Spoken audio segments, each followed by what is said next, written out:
Bapak Ibu peserta daring dan peserta luring. Di tengah-tengah kita telah hadir narasumber kita yang kedua. Akan saya bacakan kurikulum VT narasumber. Nama Bapak Antonius Nahak BTH. Alamat rumah Jalan Sindang Raya nomor 16 Jati Pulau Gadung. Telepon 0812 460 67372. Jabatan penyusun kurikulum dan modul ajar. Tempat tugas Pusat Kurikulum dan Pembelajaran. Alamat tempat tugas Jalan Gardu Srengseng Sawah Jagakarsa. Materi yang akan digunakan adalah kerangka berpikir penyusun ATP dan modul ajar. Kepada Bapak narasumber, peserta ini adalah guru SMP, ada yang mengikuti secara daring dan secara luring. Waktu pukul 10.30 sampai 12.30 dan mohon nanti diberi kesempatan untuk pendalaman materi. Terima kasih Bapak, silahkan.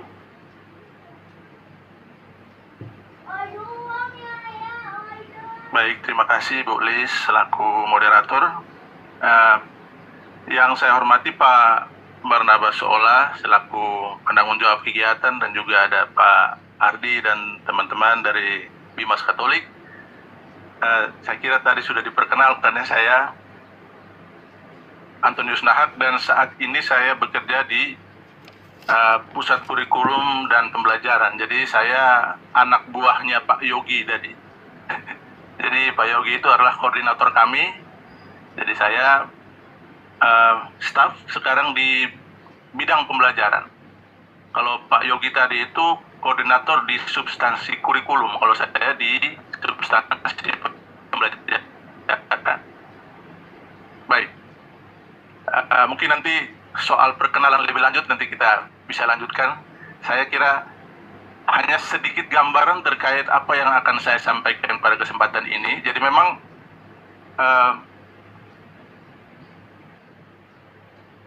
judul dari materi yang akan saya presentasikan ini adalah kerangka berpikir. Jadi kira-kira apa dasar dari penyusunan, khususnya desain pembelajaran, ya. Dan nanti kita akan banyak bicara. Saya berusaha untuk merangkaikan supaya ada benang merah antara kebijakan kurikulum ini dan semua yang nanti akan kita lakukan dalam kaitannya dengan desain pembelajaran. Jadi mudah-mudahan setelah presentasi materi ini kita sedikit mendapat gambaran tentang kira-kira desain pembelajaran itu seperti apa dalam kurikulum Merdeka. Baik.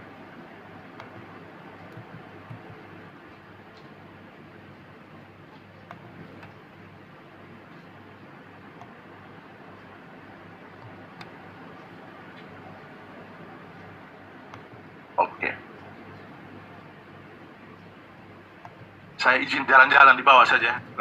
Saya di atas sendirian juga saya rasa kurang enak. Ya, baik. Baik.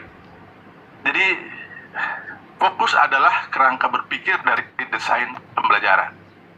Nah, jadi apa yang akan saya bahas pada hari ini tuh kira-kira ada 5 hal. Bisa lanjut Pak, next.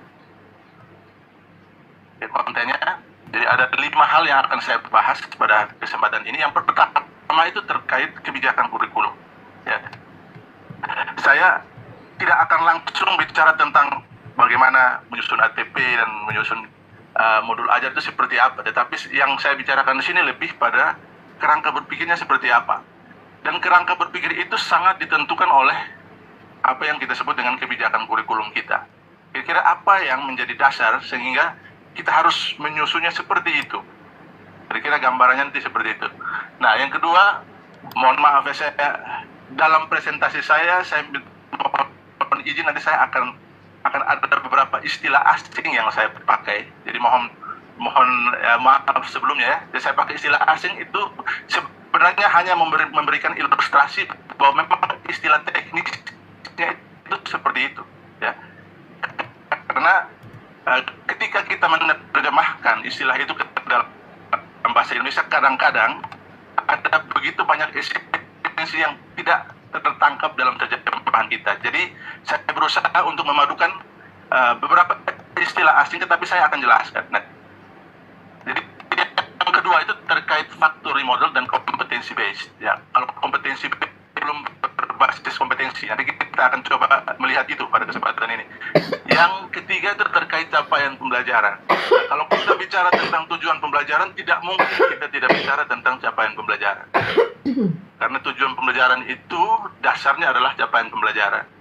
Dan yang terakhir adalah yang berikut tujuan pembelajaran, dan yang terakhir adalah desain pembelajaran. Nah, baik, kita mulai dengan yang pertama. Pertama adalah terkait kebijakan kurikulum. Next.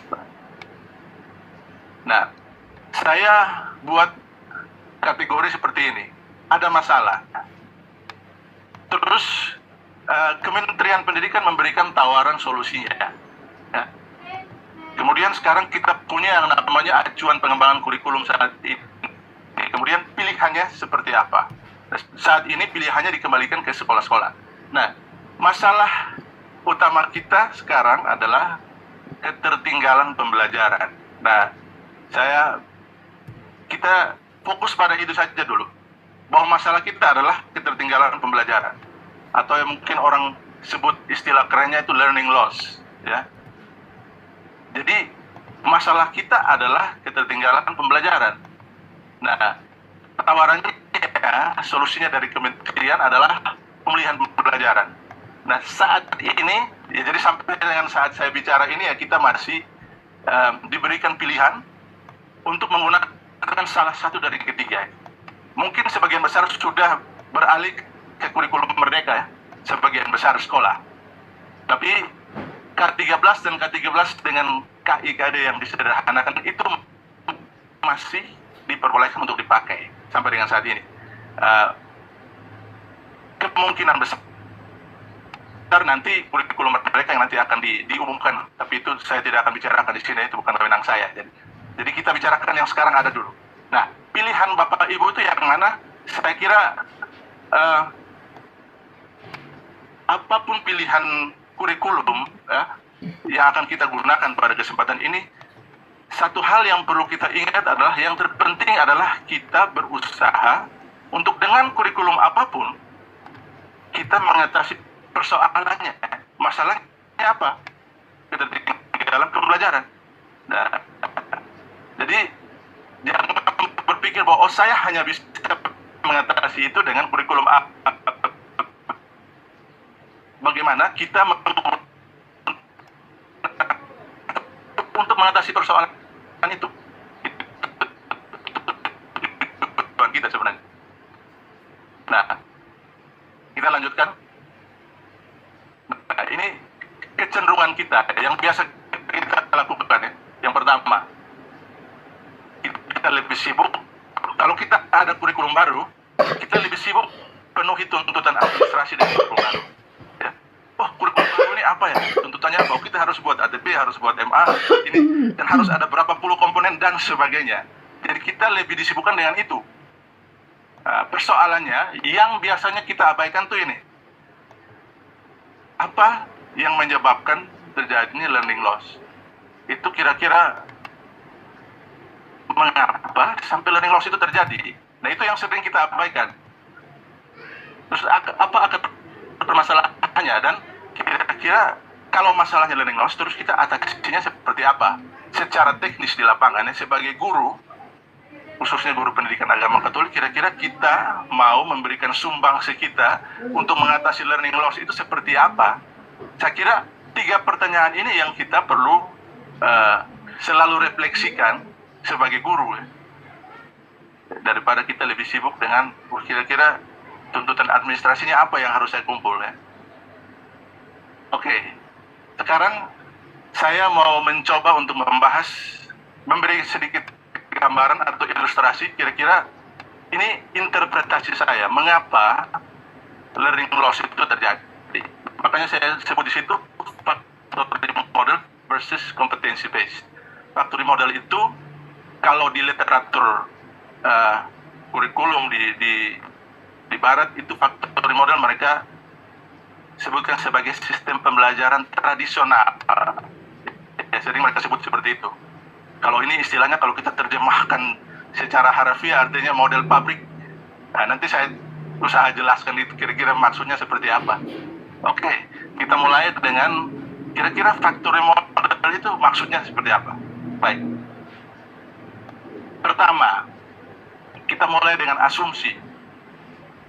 Factory model itu asumsi dasarnya adalah bahwa semua peserta didik itu pada usia yang sama, dia belajar dengan cara yang sama, dan mereka itu memiliki kecepatan belajar yang sama. Sekarang saya mau tanya di ibu bapak sekalian, asumsi ini benar atau tidak? Ya. Jadi, kalau sistemnya adalah factory model, sistem pabrikan, dia mengandaikan bahwa semua anak pada usia yang sama yang masuk ke kelas saya, mereka itu punya kemampuan belajar yang sama, dan mereka itu punya kecepatan belajar yang sama. Itu pengandaian dari factory model ya.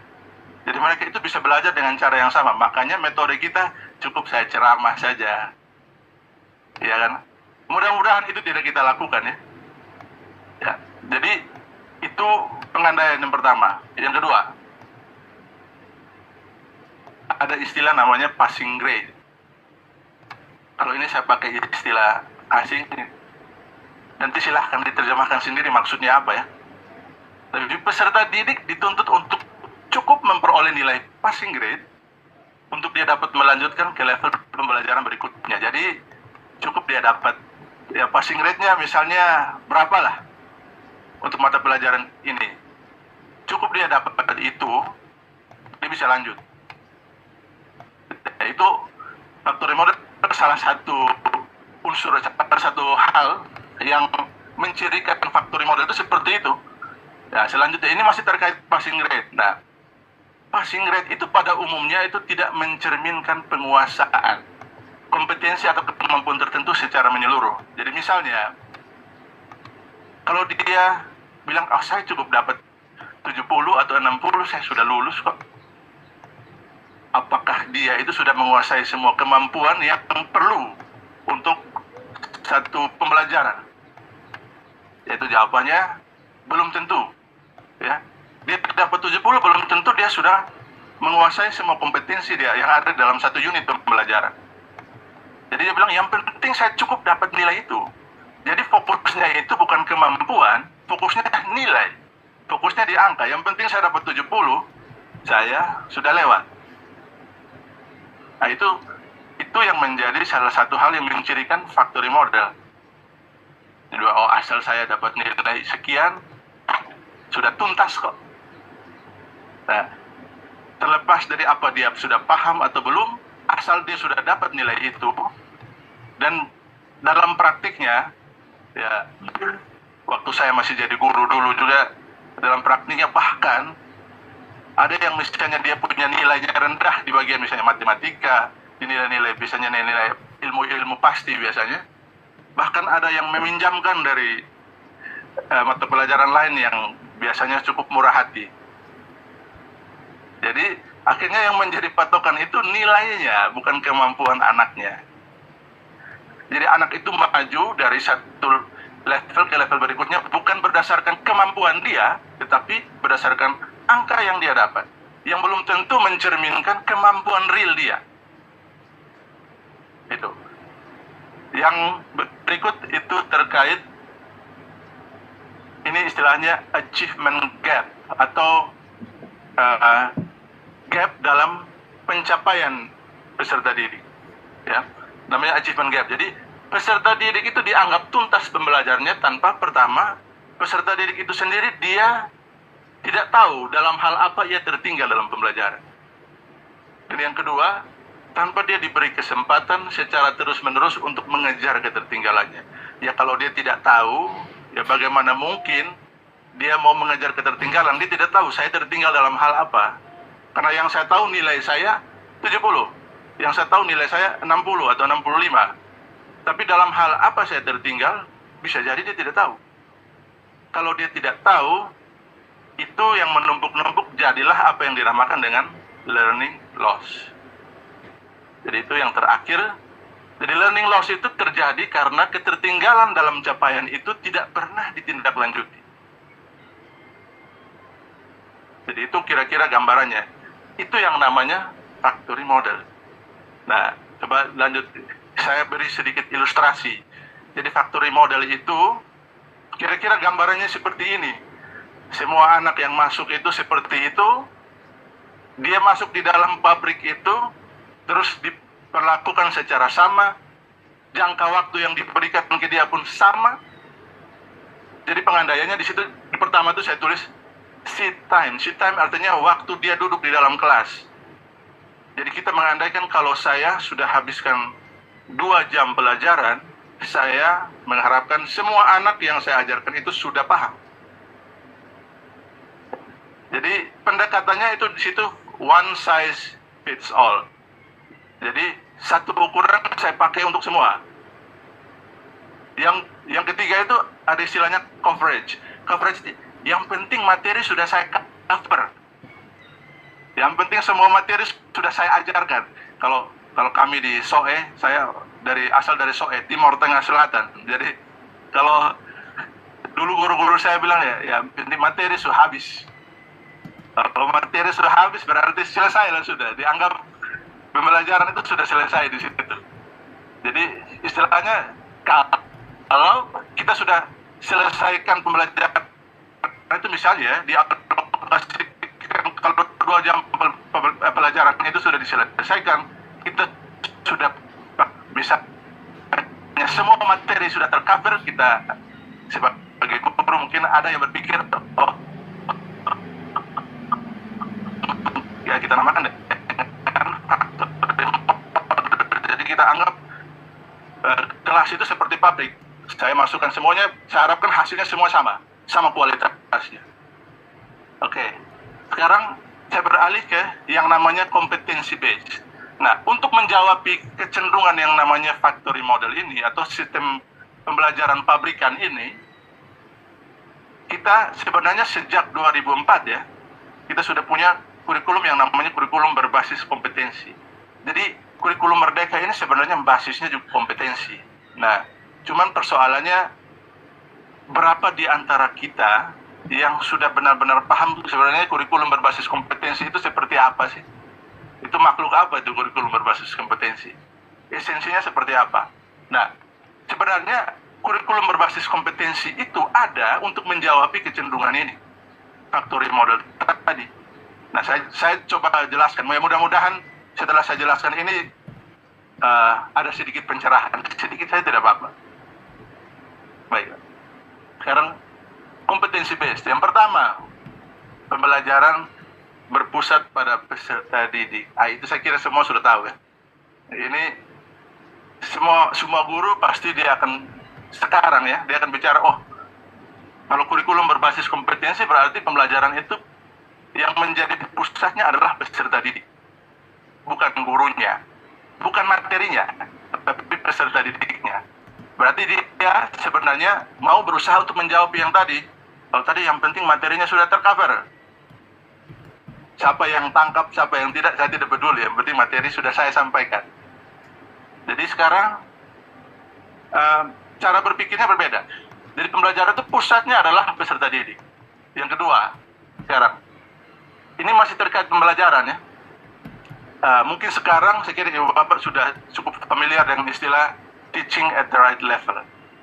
Ya, artinya pembelajaran itu disesuaikan dengan kesiapan belajar peserta didik dan kebutuhan mereka. Ya, misalnya kalau di dalam satu kelas kita mau ajarkan, sekarang kayaknya sudah saatnya kita ajarkan doa Salam Maria. Tetapi masih ada yang belum tahu tanda salib. Apakah kita langsung gas ke Salam Maria? Ya, jadi itu yang namanya pembelajaran disesuaikan dengan kesiapan dan kebutuhan belajar peserta didik. Jadi kalau di dalam kelas itu misalnya ada anak-anak dengan kesiapan belajar yang berbeda-beda, maka cara kita menyampaikan pembelajarannya itu pun harus disesuaikan dengan kebutuhan mereka. Itu yang namanya, ini yang ketiga ini, itu yang namanya pembelajaran terdiferensiasi. Ya, jadi kalau misalnya ibu bapak bertanya-tanya, ini katanya pembelajaran sekarang ini terdiferensiasi, itu makhluk apa itu sebenarnya? Nah, kira-kira begitulah. Jadi karena di dalam satu kelas itu tidak mungkin semua anak yang datang itu datang dengan kemampuan yang sama. Dan tidak mungkin semua anak itu punya kecepatan belajar yang sama. Ada yang butuh diajar berkali-kali baru dia paham. Tapi ada yang mungkin 5 menit dia saya sudah tahu. Kira-kira begitu ya. Nah, berarti tugas guru yang namanya pembelajaran terdiferensiasi itu adalah ya kita memberikan pembelajaran itu sesuai dengan kebutuhan anaknya. Jadi si A itu kebutuhannya sampai di mana? Ya kalau dia belum bisa tanda salib, dia ajarkan tanda salib dulu. Jangan buru-buru. Ya, apa gunanya dia sudah bisa aku percaya tapi tanda bisa saja belum bisa, ya jangan bicara aku percaya lagi. Jadi kira-kira gambarannya seperti itu. Jadi sesuaikan dengan kebutuhan anak. Nah, lagi saya pakai istilah asing. Istilahnya adalah learning for mastery. Ya, kalau jadi master itu artinya kita istilahnya sebut seseorang master itu artinya berarti dia ini sudah benar-benar menguasai bidang. Dan ke tahap selanjutnya setelah ia menunjukkan penguasaan atas kompetensi pada tahap sebelumnya. Jadi saya selalu pakai pengandaiannya itu kita main game. Kalau level 1 belum bisa, tidak mungkin kita naik level 2. Gitu. Jadi pengandaiannya seperti itu. Jadi learning for mastery. Jadi pastikan bahwa anak itu sudah menguasai satu pembelajaran itu secara menyeluruh. Ya. Kalau memang itu hal yang fundamental dia perlukan, kalau untuk dia bisa maju ke pembelajaran selanjutnya. Ya pastikan dia menguasai itu dulu, baru maju pembelajaran selanjutnya. Dan yang terakhir, nah itu terkait istilahnya, istilah asing lagi ya, pacing. Pacing itu, ini yang saya sebutkan tadi terkait kecepatan belajar anak. Karena kecepatan belajar anak itu berbeda, maka kita sebagai guru, kita yang harus menyesuaikan. Jadi pembelajaran kita sesuaikan dengan kecepatan belajar anak. Ya, artinya peserta didik yang belum menunjukkan penguasaan kompetensi atau kemampuan tertentu pada percobaan pertama diberi kesempatan terus-menerus untuk mengulang kembali. Ya, kalau ini konsep ini saya harus tegaskan ini karena konsep ini tidak sama dengan praktik selama ini yang umumnya kita sebut dengan remedial. Karena remedial itu umumnya basisnya basis soal 10 soal, kalau dia bisa jawab 7 atau kalau misalnya dia belum sampai passing rate berarti kita kasih soal yang sama lagi. Padahal sebenarnya poinnya bukan itu. Jadi ini bukan soal bagaimana dia mengerjakan soal, bagaimana dia bisa dapat nilai, tetapi soal kemampuan. Ya. Kalau dia belum bisa tanda salib, sampai dia bisa tanda salib dulu, baru kita ajarkan yang lain. Ya, kira-kira gambaran sederhananya begitu. Tapi mungkin ya, mungkin ini di sini ada yang punya dari sekolah inklusi atau yang dari pendidikan khusus. Ada mungkin ya. Tapi dalam hal-hal tertentu ya, dalam hal-hal tertentu ini saya bicara soal terkait pendidikan umum ya, terkait pendidikan umum ya. Kalau yang namanya pendidikan khusus ada hal-hal yang saya sampaikan ini yang mungkin tidak relevan. Karena misalnya kalau dalam pendidikan khusus ada anak yang dari SD sampai SMA bisa jadi dia belajar yang dia tahu mungkin cuma Bapak kami saja, Salam Maria saja. Ya. Jadi ada pengecualian untuk itu. Jadi yang saya bicarakan ini umumnya untuk pendidikan reguler atau pendidikan umum. Baik. Jadi ini kompetensi based. Saya lanjutkan. Nah, ini sudah saya sampaikan tadi. Jadi asumsi yang keliru tadi bahwa peserta didik pada usia yang sama akan memperoleh hasil belajar yang sama jika pendidik menggunakan pendekatan yang sama dalam pembelajaran dan dengan alokasi waktu pembelajaran yang sama untuk semua peserta didik. Jadi ini asumsi yang keliru sebenarnya. Kalau istilah kami di Timur itu istilahnya pukul rata, pokoknya yang datang siapa kita hajar saja gitu. Itu. Oke, lanjut. Nah, ini hanya sekadar rangkuman dari dua hal yang kita bicarakan tadi, ya, terkait factory model dan competency based. Ini rangkumannya. Jadi pertama, factory model itu fokusnya pada seat time, waktu yang dia habiskan di dalam kelas. Ukurannya itu, yang penting dia sudah habiskan, atau misalnya yang penting dia sudah belajar selama 1 tahun, sudah, kita anggap dia sudah paham. Nah, kalau competency based bukan itu ukurannya. Competency based itu penguasaan dia, mastery learning, berarti itu tergantung dari apa yang dia kuasai. Yang kedua, kalau factory model itu pemahamannya itu, ya berarti mudah-mudahan saya ajarkan semua materi ini, mudah-mudahan mereka paham. Jadi pemahaman atau understanding itu by luck atau by hope. Ya mudah-mudahan, syukur-syukur mereka paham. Kalau di dalam competency based itu understanding itu by design. Jadi memang kita rancang pembelajaran kita supaya anak-anak memang benar harus paham. Jadi kita mengarahkan anak-anak supaya dia bisa paham ini. Ya, caranya seperti apa? Kalau kita coba A, mungkin belum bisa, ya kita coba cara lain. Seperti itu kira-kira. Nah, kalau yang factory model tadi itu faster learning. Yang penting cepat. Belajarnya cepat. Yang penting materinya habis tercover. Kalau di dalam competency base itu deeper learning. Jadi dia harus benar-benar paham. Jadi itu sebenarnya penekanan yang berbeda.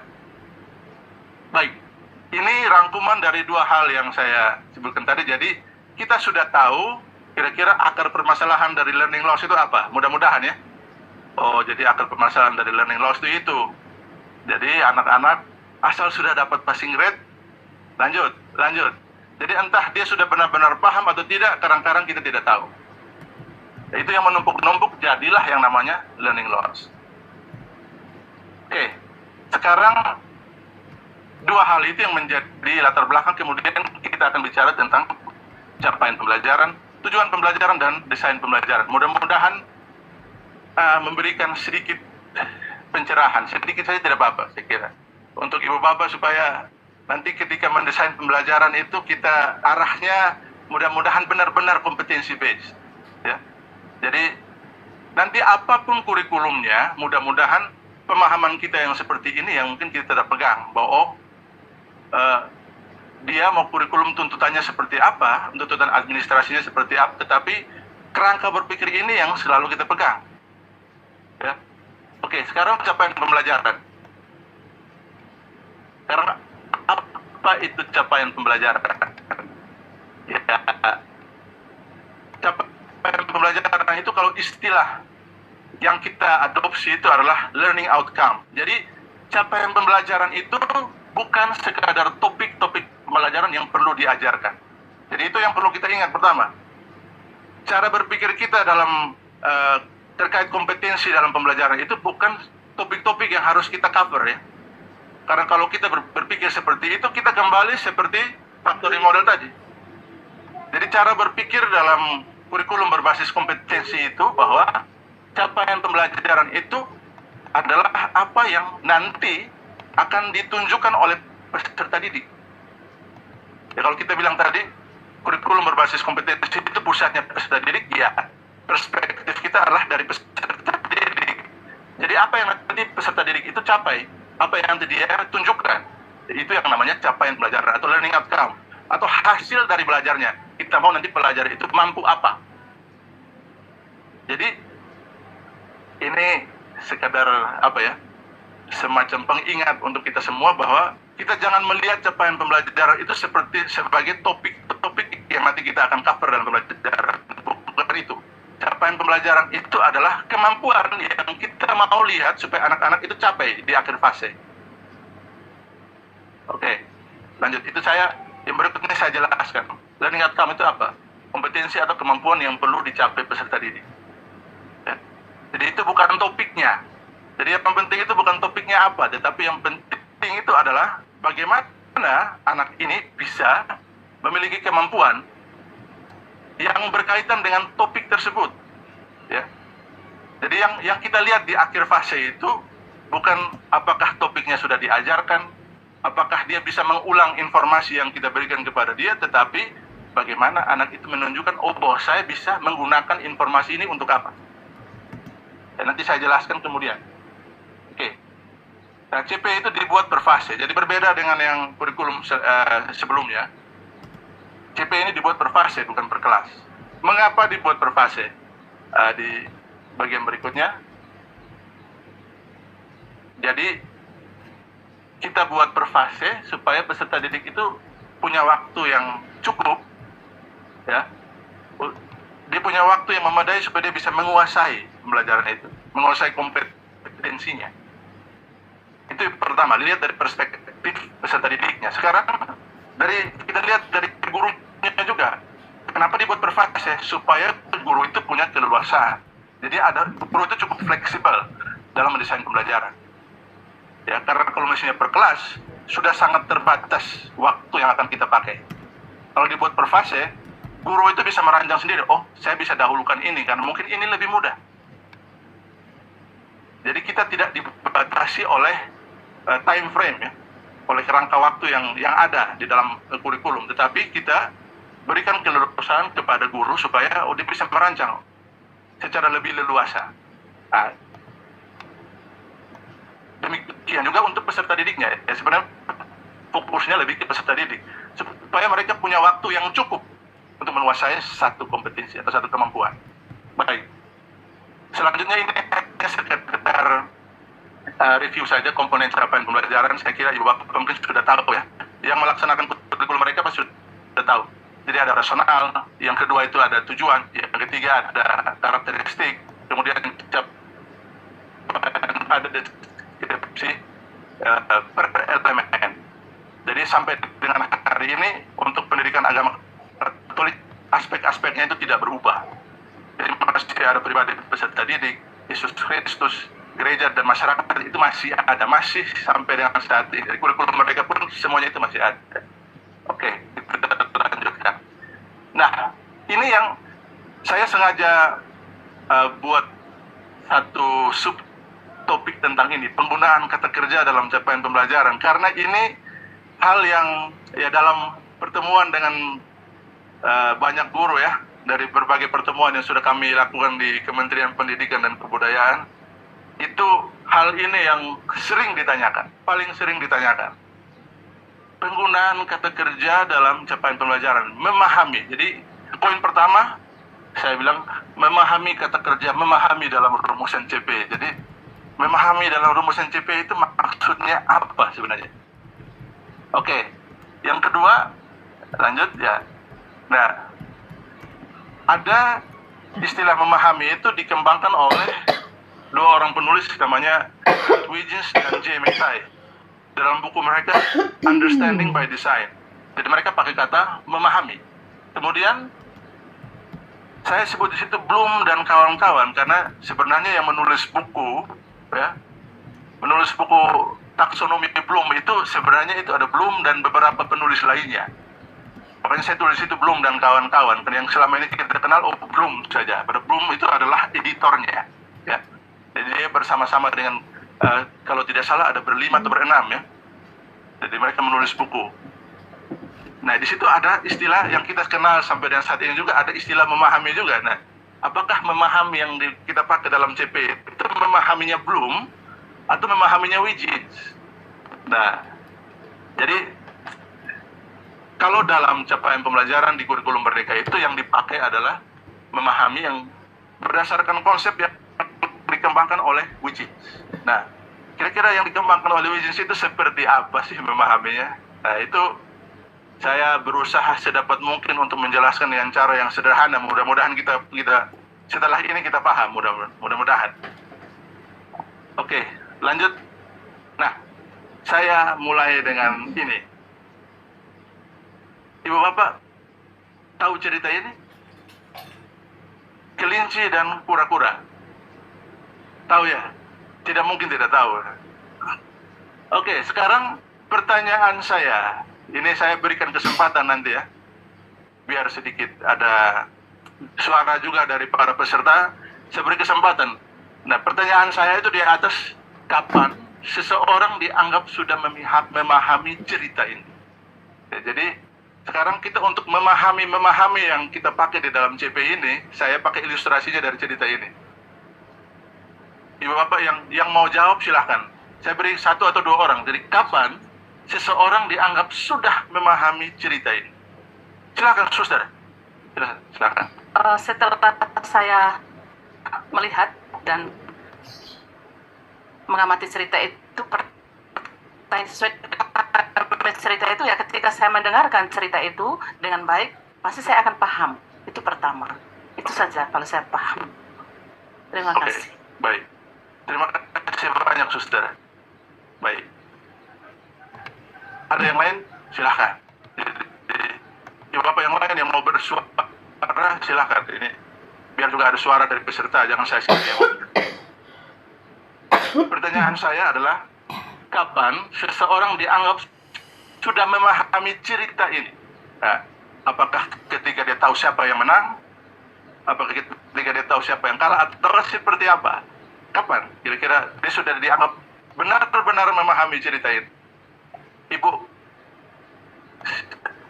silakan namanya dulu biar saya juga kenal. Baik, terima kasih. Nama saya Merlin, saya dari Bali. Menurut saya, seseorang itu dianggap sudah memahami apabila ia bisa mengembangkan cerita itu. Maksudnya, pada hasil akhir atau keduanya ini berlomba adalah salah satunya yang menang. Seorang guru harusnya bisa mengembangkan cerita itu dengan mengembangkan suatu cerita di mana tidak ada yang kalah. Jadi dua-duanya itu harus menang. Itu aja. Terima kasih. Terima kasih Ibu Melin ya. Terima kasih. 1, oke Bapak, ini kita kasih kesempatan untuk Bapak di belakang, silakan. Yang batik hitam. Nanti setelah ini baru Bapak ya. Baik, terima kasih. Nama saya Kabuyu Harefa dari Kabupaten Deli Serdang, Sumatera Utara.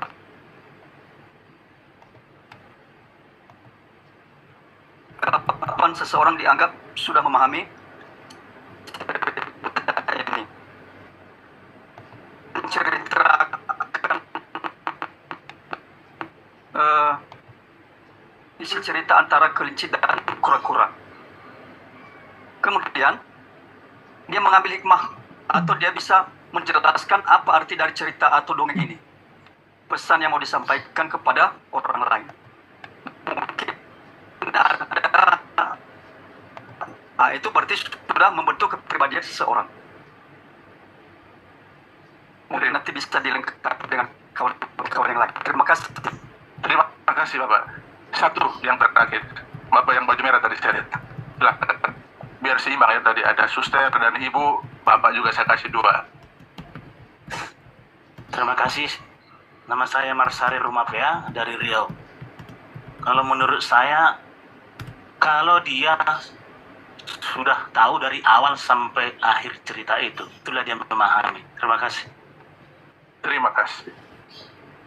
Jadi sebenarnya kalau saya kumpul-kumpul ceritanya ini, jawabannya sudah ada. Ya. Tadi Bapak yang di belakang tadi namanya siapa? Mohon maaf. Oke, Pak Buyung ya. Oke. Jadi dari suster, ya tidak mungkin anak itu dia paham kalau dia tidak menyimak, entah itu mendengarkan atau membaca ceritanya atau apapun caranya ya. Tidak mungkin dia sampai ke tahap itu kalau dia tidak melalui tahap itu. Oke.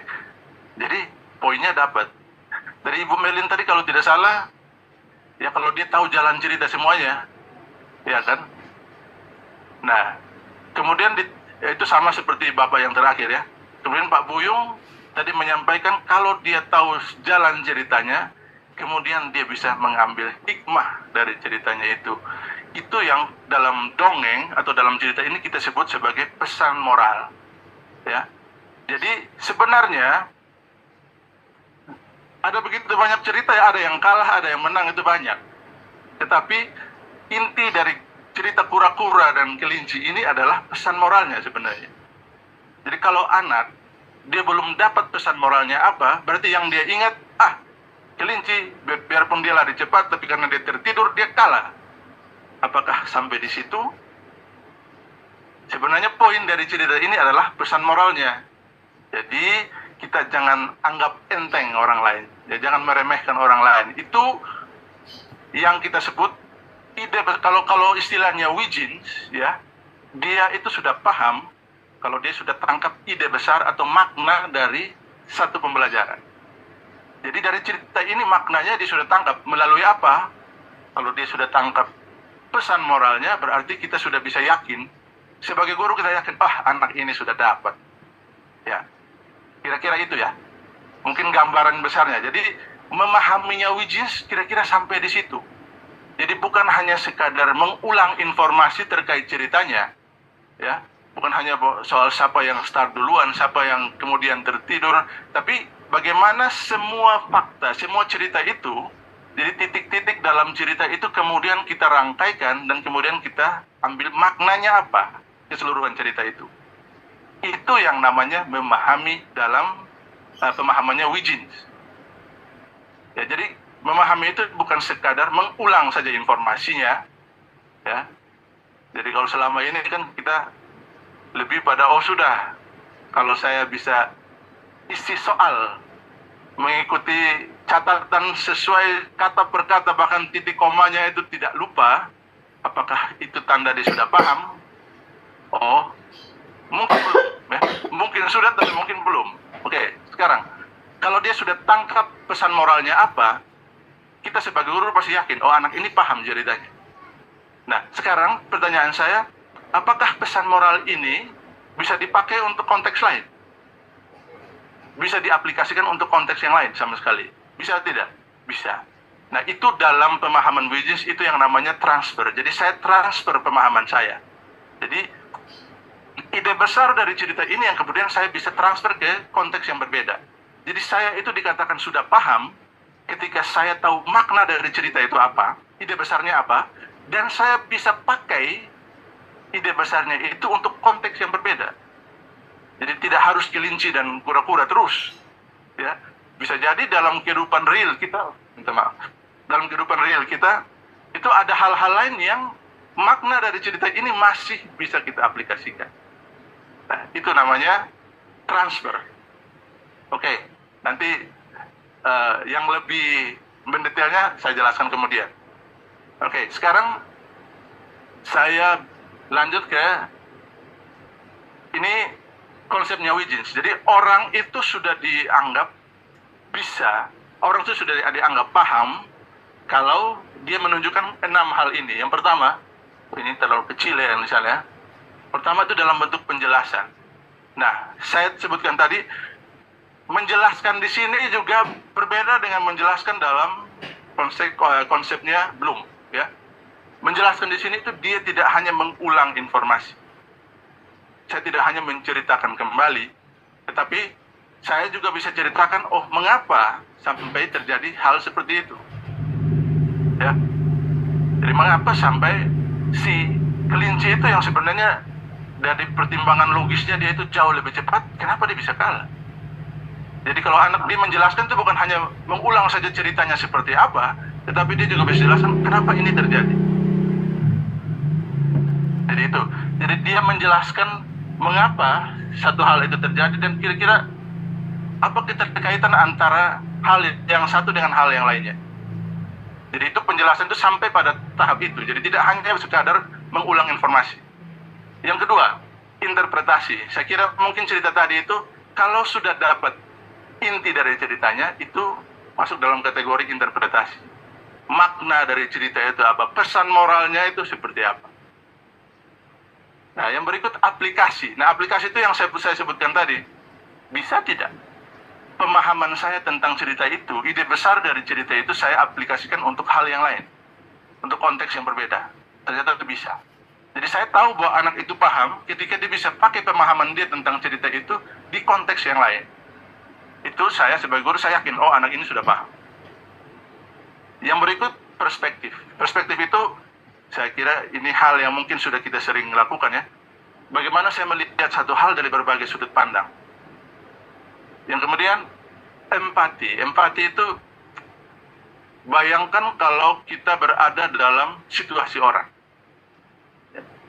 Ya mungkin ada begitu banyak hal. Misalnya ini khususnya nanti akan berkaitan dengan berbagai pembelajaran di mana kita meminta anak-anak untuk lebih mengembangkan sikap mereka, ya.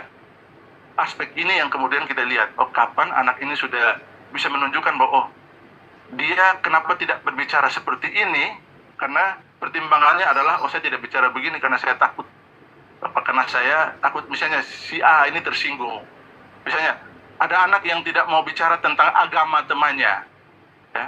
Mungkin karena dia mempertimbangkan, oh saya berempati dengan dia karena oh dia mungkin punya keyakinan yang berbeda dengan saya. Jadi ada hal-hal tertentu yang menunjukkan bahwa oh, anak ini kenapa dia bertindak seperti itu, dasarnya adalah pemahaman. Itu salah satu bukti, salah satu tanda dari oh seseorang sudah paham. Dan yang terakhir itu adalah pengenalan dirinya, self knowledge. Ya, jadi dia sadar apa yang dia tahu dan apa yang dia tidak tahu. Jadi kalau di saat anak-anak dia bilang, oh ternyata dalam satu pembelajaran ini saya bisa mengukur pemahaman saya cuma sampai di sini. Saya cuma tahu sampai di sini. Tapi lebih dari ini saya tidak paham. Itu yang namanya self knowledge. Jadi kalau anak itu sendiri dia bisa mengukur bahwa oh masih ada hal yang mungkin saya ternyata dari A, B, C, D, E, oh mungkin di poin A, B, C-nya saya sudah oke, saya sudah paham ini, tetapi di poin ini saya tidak tahu. Nah, itu jadi salah satu indikator bagi guru untuk menentukan, oh ternyata anak ini sudah tahu, dia sudah paham kemampuannya, pemahamannya itu sampai di mana. Itu adalah 6 hal yang bisa nanti ibu bapak pakai dalam assessment. Ya. Kira-kira dalam hal apa anak itu sudah menunjukkan pemahamannya. Jadi bukti-buktinya ditunjukkan melalui ini. Nah, sekarang saya kembali ke cerita tadi. Silakan, Pak. Nah, kalau ilustrasi untuk cerita tadi, saya kira mungkin 2 hal yang bisa kita ambil dari cerita tadi itu, pertama adalah interpretasi. Dari 6 faset itu ada interpretasi dan ada aplikasi. Bahwa inti dari ceritanya itu kita tahu pesan moralnya apa. Kemudian aplikasinya, oh ternyata pesan moral itu saya bisa pakai untuk konteks yang berbeda. Jadi mungkin 2 hal saja dulu. Nah, kemudian ada juga orang yang sering bertanya, ini kan sekarang nih ada 6 facets. Kita kalau Google, kita bisa dapat penjelasan yang detail tentang itu dimanapun. Pertanyaannya, apakah di dalam satu tujuan pembelajaran, semuanya itu harus ada? Harus 6-6-nya ditunjukkan. Sampai dengan berempati dan lain sebagainya, maka jawabannya, penulis bukunya sendiri bilang, tidak harus. Idealnya begitu, tetapi tidak harus. Karena apa? Disesuaikan dengan karakteristik mata pelajarannya dan dengan karakteristik tujuan pembelajarannya. Misalnya dari cerita tadi, mungkin yang lebih relevan adalah interpretasinya dan aplikasinya.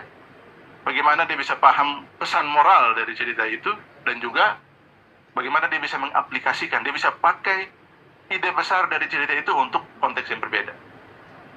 Itu. Kita lanjut. Nah, ini. Belajar itu adalah proses pemaknaan. Jadi kalau istilah Huygens, learning is a meaning-making process. Jadi kalau terjemahkan harfiah itu proses membuat makna. Jadi siapa yang membuat makna? Anak itu yang membuat makna. Jadi kalau bisa anak itu yang kemudian menemukan sendiri, oh pesan moral itu ini ternyata. Oh ternyata makna dari pembelajaran saya ini adalah ini. Inti dari pembelajaran saya itu ini. Nah, jadi 2 hal, 2 kata kunci. Dalam setiap pembelajaran yang mungkin kita bisa kita aplikasikan dalam kurikulum apapun. Ya, dalam capaian pembelajaran atau dalam KD atau apapun itu, yang pertama itu adalah makna atau meaning. Nah, kalau kita bicara tentang makna, itu berarti sesuatu yang tidak dapat di-cover. kalau kita sekedar materi pembelajaran, berarti kemungkinan besar maknanya tidak didapat. Karena makna itu bukan sesuatu yang bisa di-cover, tetapi istilahnya sesuatu yang perlu di-uncover. Jadi sesuatu yang perlu digali oleh anak. Jadi anak perlu mengeksplorasi untuk kemudian dia bisa paham, oh ternyata ini maksud dari keseluruhan pembelajaran itu. Dan yang kedua adalah transfer. Nah, itu saya sudah jelaskan tadi, ya. Transfer itu terjadi ketika ide besar dari satu pembelajaran itu kita bisa pakai untuk konteks lain yang berbeda. Nanti saya jelaskan sedikit lebih konkret dalam contoh kemudian ya. Baik. Jadi tujuan pembelajaran itu bukan sekedar mengajarkan atau mengcover materi dalam kurikulum, tetapi ada dua hal ini, ya. Menemukan makna atau ide besar dari pembelajaran, itu yang pertama. Dan yang kedua adalah mengaplikasikan pembelajaran ke dalam konteks baru. Jadi itu dua hal yang nanti perlu kita perhatikan. Jadi kalau mau dibilang inti dari memahami atau konsep yang kita pakai dalam CP, memahaminya Wiggins ini adalah dua hal itu. Dia bisa menggali, dia bisa menemukan makna dari pembelajaran itu, dan kemudian dia bisa aplikasikan. Ya. Jadi keseluruhan pembelajaran itu dia bisa aplikasikan dalam konteks yang baru. Itu baru dia dikatakan dia paham. Oke. Nah, sekarang ada yang tanya, ide besar itu apa? Nah, ide besar itu konsep atau tema atau bisa isu atau bisa prinsip yang memberi makna dan menunjukkan keterkaitan antara fakta dan skill yang berbeda. Oke, nanti saya jelaskan mungkin lebih konkret dalam contoh setelah ini. Nah, poin yang kedua adalah dia itu sifatnya universal. Ya, kalau saya tangkap satu ide, pesan moral dari cerita kura-kura dan kelinci tadi itu sifatnya universal. Atau mungkin kalau dalam pelajaran agama, dia mau belajar tentang doa apapun, ya, atau dia mau belajar tentang sakramen apapun, itu ternyata ide besarnya sama. Dari ketujuh sakramen itu, kira-kira ide besar tentang sakramen itu apa? Kita tahu. Nah, saya kira ibu bapak ini ahlinya, ya. Jadi saya tidak perlu ajarkan. Ya. Jadi dia mau belajar tentang sakramen baptis sampai dengan pengurapan orang sakit, itu sakramen yang berbeda-beda, tetapi pemahaman mendasar tentang sakramen itu adalah pemahaman yang sifatnya universal. Nah, nanti saya akan jelaskan secara lebih konkret dalam contoh ini ya. Oke, kita lanjut. Contoh tentang ide besar ini, misalnya ya, saya sengaja ambil dari sesuatu yang lebih konkret. Misalnya ada tujuan pembelajaran memahami aturan di lingkungan keluarga dan sekolah.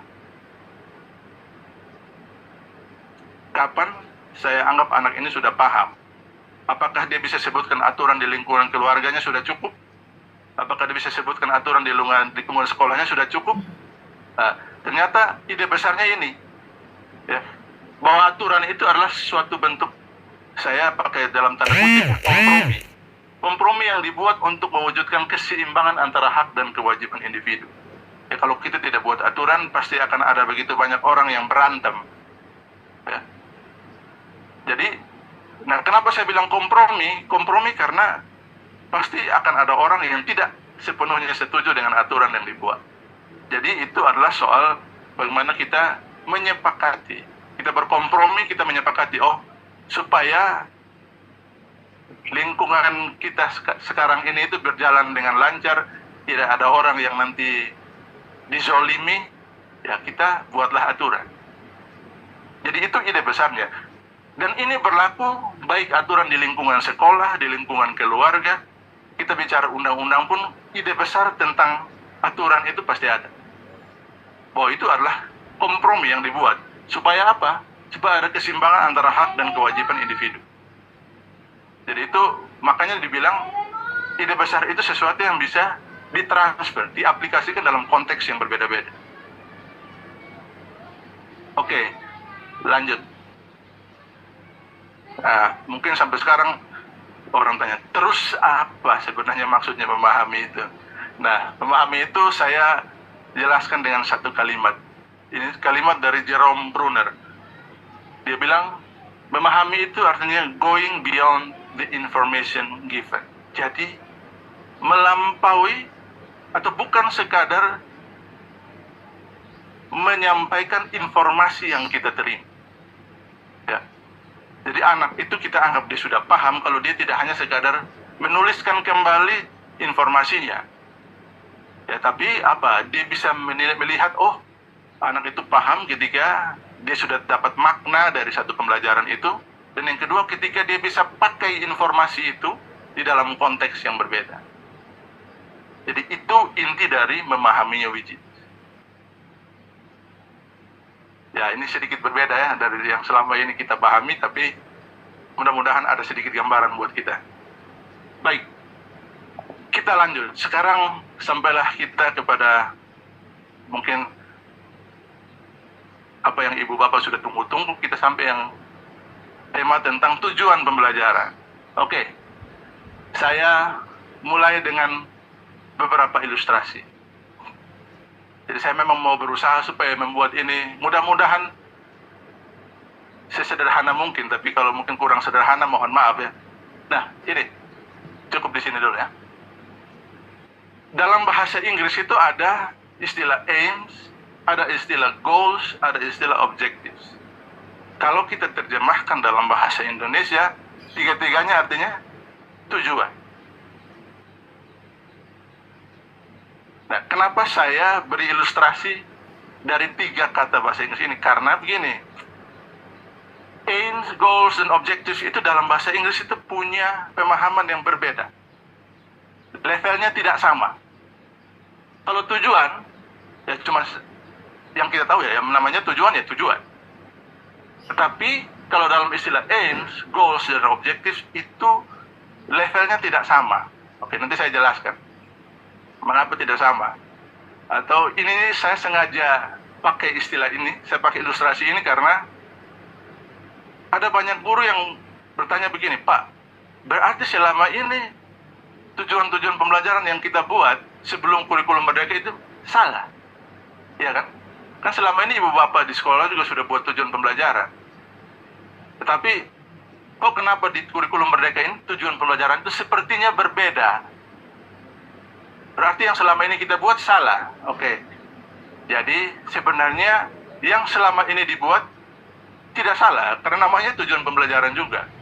Tapi karena konsep dari bahasa Inggrisnya itu aim, goal, dan objektif itu adalah 3 hal yang sebenarnya punya level pemahaman yang berbeda. Saya jelaskan di slide selanjutnya. Oke, ini ilustrasinya. Misalnya, aim-nya adalah berkebinekaan global. Goal-nya memahami sikap gereja Katolik terhadap agama dan kepercayaan lain. Objektifnya menjelaskan pengertian dialog antar umat beragama. Oke, sekarang saya tanya, ini levelnya berbeda atau tidak? Berbeda. Berbeda kan? Nah, kalau dalam pemahaman istilah aslinya, aim, goal, dan objektif itu berbeda. Tapi mungkin selama ini yang kita buat, tujuannya itu adalah yang di objektif, menjelaskan dan sebagainya. Itu tujuan pembelajaran yang selama ini kita buat. Dan kita terbiasa dengan itu. Jadi, apakah salah? Tidak. Selama ini yang dibuat tujuan pembelajaran, cuma levelnya berbeda dengan tujuan pembelajaran yang ada di dalam kurikulum merdeka. Karena di dalam kurikulum merdeka, bisa lanjut, yang dipakai adalah yang kedua ini, goal. Jadi levelnya tujuan pembelajaran itu ada di yang di tengah itu. Pada umumnya ya, saya secara sengaja memberi penjelasan di dalam kurung itu pada umumnya dalam kurikulum merdeka, karena ada mata pelajaran tertentu, dan kalau di pendidikan khusus levelnya bukan goals, ada yang levelnya sudah objektif ya, tapi pada umumnya di dalam kurikulum merdeka itu levelnya adalah goals ya. Jadi itu sebenarnya mengapa kita perlu, saya memberikan ilustrasi itu supaya ternyata tujuan-tujuan itu yang selama kita buat itu bukan soal salah benar ya, tapi bahwa yang dipakai dalam kurikulum merdeka itu umumnya adalah goal ya, khusus untuk pendidikan umum ya. Memang ditegaskan untuk pakai memang levelnya goal. Kenapa goal? Ya supaya nanti kemudian tujuan pembelajaran itu tidak terlalu banyak dan kemudian membebankan peserta didik. Ya. Jadi sengaja dibuat lebih umum. Ya, lanjut. Oke. Jadi goals itu adalah kemampuan yang perlu dicapai oleh peserta didik di akhir pembelajaran. Terus apa bedanya dengan capaian pembelajaran? Rumusannya mirip-mirip ya, beda-beda tipis. Nah, bedanya adalah tujuan pembelajaran itu di akhir dari satu unit pembelajaran. Ya.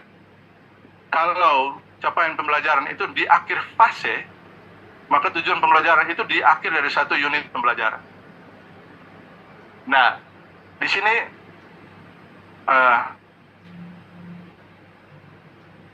umumnya ditekankan supaya dalam satu tujuan pembelajaran itu minimal ada rumusan kompetensinya, biasanya ditunjukkan dengan kata kerjanya dan materi. Ya, itu kalau ibu bapak baca panduan pembelajaran dan asesmen itu kira-kira sederhananya seperti itu. Yang penting ada rumusan kompetensinya dan materinya apa. Nah, bagaimana cara merumuskan tujuan pembelajaran? Nah, itu ada begitu banyak versi ya, ada begitu banyak versi. Jadi berdasarkan pengalaman dari berbagai pertemuan dengan banyak guru, jadi ada yang bilang begini, tujuan pembelajaran itu harus dijabarkan dari capaian pembelajaran atau diturunkan dari capaian pembelajaran. Ya, benar, tetapi kemudian banyak orang yang menginterpretasikan bahwa menurunkan itu berarti dia harus dibuat kecil-kecil diterjemahkan lagi dari capaian pembelajaran. Nah, sekarang makanya di panduan pembelajaran itu disebutkan, sebenarnya tujuan pembelajaran itu bisa dirumuskan langsung dari capaian pembelajarannya. Ya, jadi rumusan di dalam capaian pembelajaran itu ibaratnya kalau CP itu satu bongkahan besar ya. Ya, satu bongkahan besar berarti tujuan pembelajaran itu tinggal kita mengambil serpihan-serpihan dari satu bongkahan besar ini. Ya, jadi tanpa kita merumuskan ulang lagi, jadi tinggal ambil saja. Kita lihat lingkup materinya di mana. Oh, ini bisa jadi satu tujuan pembelajaran. Oke, ambil dari situ. Jadi kita tanpa harus istilahnya apa ya? Menjabarkan kecil-kecil lagi. Jadi apa yang sudah ada di dalam CP. Jadi CP itu istilahnya satu bongkahan besar. Saya ambil, saya bagi misalnya di dalam satu elemen itu. Misalnya, saya lihat di situ lingkup materinya itu sekitar ada 2 atau 3. Saya cukup buat 2 atau 3 tujuan pembelajaran. Rumusannya bisa langsung diambil dari capaian pembelajaran. Itu cara yang pertama. Cara yang kedua, ada yang perlu menganalisis dulu kompetensinya apa. Nah, kalau di dalam kurikulum kita sekarang, kata kerja yang menunjukkan kompetensinya itu cuma memahami. Jadi ya kompetensinya memahami. Berarti yang nanti kemudian menunjukkan pembeda antara satu dengan yang lain, satu tujuan pembelajaran dengan yang lain adalah lingkup materinya. Ya, jadi ibaratnya, jadi kira gambaran sederhananya seperti itu. Nah, yang ketiga kita diberikan kemungkinan juga yang namanya lintas elemen. Nah, sekarang ada yang bertanya, kira-kira kalau lintas elemen di dalam pendidikan agama Katolik itu seperti apa? Mungkin gambaran sederhananya begini. Silahkan, kalau memang ada yang menganggap itu memudahkan gurunya untuk mengajar, misalnya begini. Di dalam, misalnya di fase D ya, di fase D itu ada materi terkait Yesus Kristus yang berbelas kasih dan pengampun ya. Kemudian di elemen gerejanya itu ada sakramen tobat. Saya bisa gabung dari 2 elemen itu, saya jadikan satu tujuan pembelajaran, bisa tidak? Bisa. Ya, jadi sejauh itu memudahkan dan sejauh nanti tidak menimbulkan pengulangan lagi. Ya, jadi kalau bisa diintegrasikan bisa, berarti bisa lintas elemen juga. Tetapi kalau yang memudahkan ibu bapak dan yang memudahkan pemahaman peserta didik nanti itu dia secara terpisah tidak mengapa. Ya, jadi makanya perumusan tujuan pembelajaran itu dikembalikan ke guru di sekolah ya. Jadi misalnya kalau ada beberapa guru agama di sekolah, silahkan berembuk untuk menentukan kira-kira tujuan pembelajaran itu seperti apa. Oke, sekarang saya berikan contohnya. Kira-kira gambarannya seperti apa? Nah, contohnya saya cukup ambil satu elemen dan kemudian saya pakai metode yang paling pertama. Ya, misalnya elemen Yesus Kristus. Nah, dari situ dari rumusan yang panjang ini, saya ambil dua, ada lebih dari dua ya sebenarnya untuk dibuat. Tapi ini hanya sekedar ilustrasi saja. Bagaimana langsung mengambil dari CP-nya, kemudian dijadikan tujuan pembelajaran. Jadi pertama, peserta didik mengenal dan memahami pribadi Yesus yang berbelas kasih dan pengampun sehingga mampu membangun relasi dengannya. Ya gampang. Tujuan pembelajarannya apa? Memahami pribadi Yesus yang berbelas kasih dan pengampun sehingga mampu membangun relasi dengannya. Bisa seperti itu. Jadi tanpa mengubah apapun, jadi kita memilah itu hanya berdasarkan lingkup materinya saja. Jadi itu tujuan pembelajarannya. Jadi tidak perlu lagi dijabarkan menjadi mengidentifikasi, menjelaskan dan lain sebagainya. Tidak perlu lagi seperti itu. Itu nanti ada di modul ajar. Ya. Kalau ibu bapak nanti perlu yang namanya kriteria ketercapaian tujuan pembelajaran, silahkan seperti itu. Tetapi tujuan pembelajaran cukup seperti ini. Jadi tidak perlu dijabarkan lagi. Yang kedua misalnya memahami pribadi dan karya Yesus. Itu ada di kalimat yang kedua, mampu memahami pribadi dan karya Yesus. Jadi mungkin dari satu rumusan elemen ini, mungkin cuma ada 3 atau 4 tujuan pembelajaran. Itu yang namanya satu unit pembelajaran. Nah, ini yang namanya goals ya. Goals artinya dia levelnya tidak sampai sekonkret atau seoperasional dari objektif. Ya, kalau objektif itu sudah menjelaskan. Menjelaskan itu nanti kemudian kita terjemahkan di dalam modul ajarnya. Jadi tujuan pembelajaran cukup menggunakan kata kerja yang ada di dalam CP. Jadi kalau mau dibuat istilah sederhananya adalah sebenarnya level antara CP dan tujuan pembelajaran itu sama. Hanya cakupan atau lingkup materi dari CP dan tujuan pembelajaran itu yang berbeda. Jadi kalau CP-nya itu lingkupnya untuk satu fase, kalau lingkup untuk tujuan pembelajaran itu hanya untuk satu unit pembelajaran. Jadi itu gambaran singkatnya begitu. Oke, lanjut. Nah, sekarang alur tujuan pembelajaran. Ini. Saya mulai dengan pemahaman yang keliru. Nah, jadi ATP itu adalah proses dalam mencapai tujuan pembelajaran. Terus ATP adalah indikator-indikator dari tujuan pembelajaran. Terus ATP itu perlu dilengkapi dengan pencapaian profil pelajar Pancasila dan pendekatan atau strategi pembelajaran. Jadi, ini kenapa saya sebutkan sebagai pemahaman yang keliru, karena dalam praktiknya ketika kita minta guru dari berbagai mata pelajaran, kecenderungan ini ada. Jadi dia sudah buat tujuan pembelajarannya yang umum seperti tadi, kemudian ketika dia buat ATP-nya, dia jabarkan lagi. Misalnya dari memahami pribadi Yesus Kristus melalui sabda dan tindakannya, dia jabarkan lagi menjadi, di ATP-nya dia tulis lagi, menjelaskan, mendeskripsikan, menyebutkan, dan lain sebagainya. Jadi itu bukan ATP. Terus ATP itu apa? ATP itu cuma urutan atau alur yang logis dan natural dari tujuan-tujuan pembelajaran yang sudah disusun. Jadi sebenarnya kita tidak perlu repot-repot lagi untuk menjabarkan tujuan-tujuan pembelajaran itu menjadi ATP. Cukup mengurutkan saja. Oh, saya mengurutkan kira-kira dari CP misalnya di fase D, taruhlah ada 12. Kira-kira ada 12 tujuan pembelajaran. Tidak perlu dipecah-pecah lagi menjadi ATP. Tidak seperti itu. Jadi tujuan-tujuan pembelajaran itu untuk menjadi ATP, dia cukup diurutkan. Mana yang paling natural kalau kita ajarkan lebih dahulu. Ya.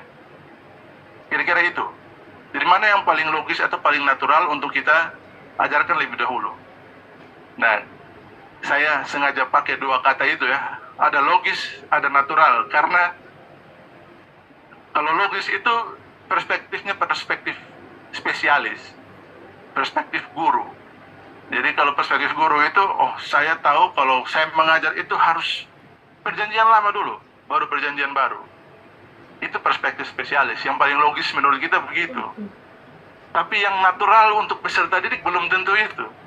Karena ada banyak peserta didik, ya khususnya untuk kalau misalnya di kelas-kelas kecil ya, banyak peserta didik yang dia belum tahu Perjanjian Lama itu seperti apa. Yang dia tahu itu Yesus. Ya bisa jadi berdasarkan pemahaman dari gurunya, guru bilang kayaknya berdasarkan pemahaman awal dari peserta didik bakal susah kalau diajarkan yang Perjanjian Lama dulu. Mungkin kita mulai dulu dari Yesus, tidak apa-apa. Apakah bisa seperti itu? Boleh. Ya, karena tujuan pembelajaran itu, alurnya itu disesuaikan dengan peserta didik di sekolah itu. Ya, sejauh itu tidak diambil dari sumber lain selain CP, ya itu boleh. Jadi itu soal urutannya saja. Yang paling logis atau paling natural ya dari tujuan-tujuan pembelajaran. Nah itu dan itu dibuatnya per fase. Jadi alur tujuan pembelajaran itu dibuatnya per fase. Ada juga banyak praktek yang dibuat, misalnya ini ATP untuk kelas 1, ATP untuk kelas 2 ya. Jadi kalau seperti itu kenapa kita harus repot-repot buat CP-nya itu per fase. Jadi ATP-nya itu dibuat per fase.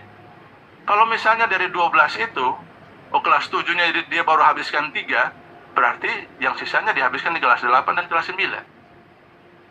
Bisa seperti itu ya. Jadi perspektif atau cara menyusunnya itu, cara kerangka berpikir dari ATP itu bukan kelas. Ya, terserah kalau itu memudahkan guru-guru misalnya untuk mengalokasikan materi, lingkup materinya. Tetapi prinsipnya adalah alur tujuan pembelajaran itu dibuat per fase. Oke, lanjut. Kita sampai ke bagian yang terakhir.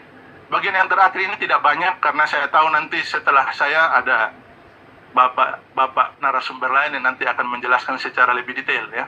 Dan mungkin ibu bapak akan mungkin lebih mengetahui kira-kira detailnya seperti apa. Jadi saya hanya menyampaikan kerangka berpikirnya itu seperti apa. Baik, desain pembelajaran. Nah ini saya mulai dari yang pertama. Beberapa kecenderungan dalam mendesain pembelajaran. Ini ada 2. Kalau istilahnya Wiggins bilang 2 hal ini tuh adalah the twin sins, dosa kembar. Saya sengaja tidak mau pakai istilah itu karena ini bukan pelajaran teologi di sini ya. Jadi saya akan pakai istilah yang mungkin sedikit lebih mungkin lebih halus. Saya pakai istilah beberapa kecenderungan dalam mendesain pembelajaran. Saya ketika jadi guru, saya juga sering masuk ke dalam lingkaran setan ini. Ya. Pertama itu yang namanya activity oriented. Yang kedua namanya coverage oriented. Nah, activity oriented itu apa? Jadi ketika pembelajaran itu guru-guru berpikir yang penting pembelajaran saya itu menyenangkan. Nah, jadi ketika kita berpikir yang penting pembelajaran saya itu menyenangkan, kemudian kita lupa tujuannya apa. Nah, jadi statement di situ jelas ya, activity oriented, berarti fokusnya itu aktivitasnya. Apakah itu salah atau apakah pembelajaran kita tidak boleh menyenangkan? Tidak. Jadi banyak orang yang salah persepsi bahwa kalau begitu pembelajaran tidak perlu menyenangkan. Saya sangat menganjurkan pembelajaran itu harus menyenangkan. Tetapi harus diingat bahwa fokus dari pembelajaran itu bukan aktivitasnya. Fokusnya adalah apa yang kita mau supaya anak-anak itu capai dari aktivitas itu. Ya. Karena dulu waktu saya ngajar SD, anak-anak bilang, ketika pulang ke rumah, anak-anak ditanya, hari ini kalian ngapain? Jawabannya, kami main games. Jadi yang anak-anak ingat main gamesnya. Nah, jadi activity oriented ini mungkin kecenderungan yang perlu ditinggalkan kalau memang fokusnya lebih pada aktivitasnya ketimbang apa yang mau dicapai dari aktivitas itu. Jadi kita mau supaya anak-anak itu bisa capai kemampuan apa dari aktivitas. Ya. Jadi aktivitas itu adalah sarana yang kita berikan kepada anak-anak supaya mereka bisa mencapai kemampuan tertentu. Jadi fokusnya jangan sampai aktivitasnya. Makanya ada istilah pembelajaran itu bukan hanya fun, tetapi meaningful. Bukan hanya menyenangkan, tetapi harus bermakna. Ya, jadi bermakna itu artinya anak-anak itu dia senang-senang dalam aktivitasnya, tapi keluar dia dapat sesuatu dari aktivitas itu. Ya, kita kembali ke memahami tadi ya. Jadi fun and meaningful. Jadi jangan hanya di fun-nya saja, terus di situ. Lupa yang meaningful-nya. Oke, yang berikut coverage oriented. Nah, itu saya sudah sebutkan dari tadi ya. Yang penting materinya tercover. Asal sudah tercover, saya anggap sudah tahu anak-anak. Padahal sebenarnya yang menjadi fokus itu adalah anak-anak itu bisa punya kemampuan apa. Ya. Dari materi yang saya sampaikan itu, apa kemampuan yang saya mau supaya anak-anak itu bisa tunjukkan.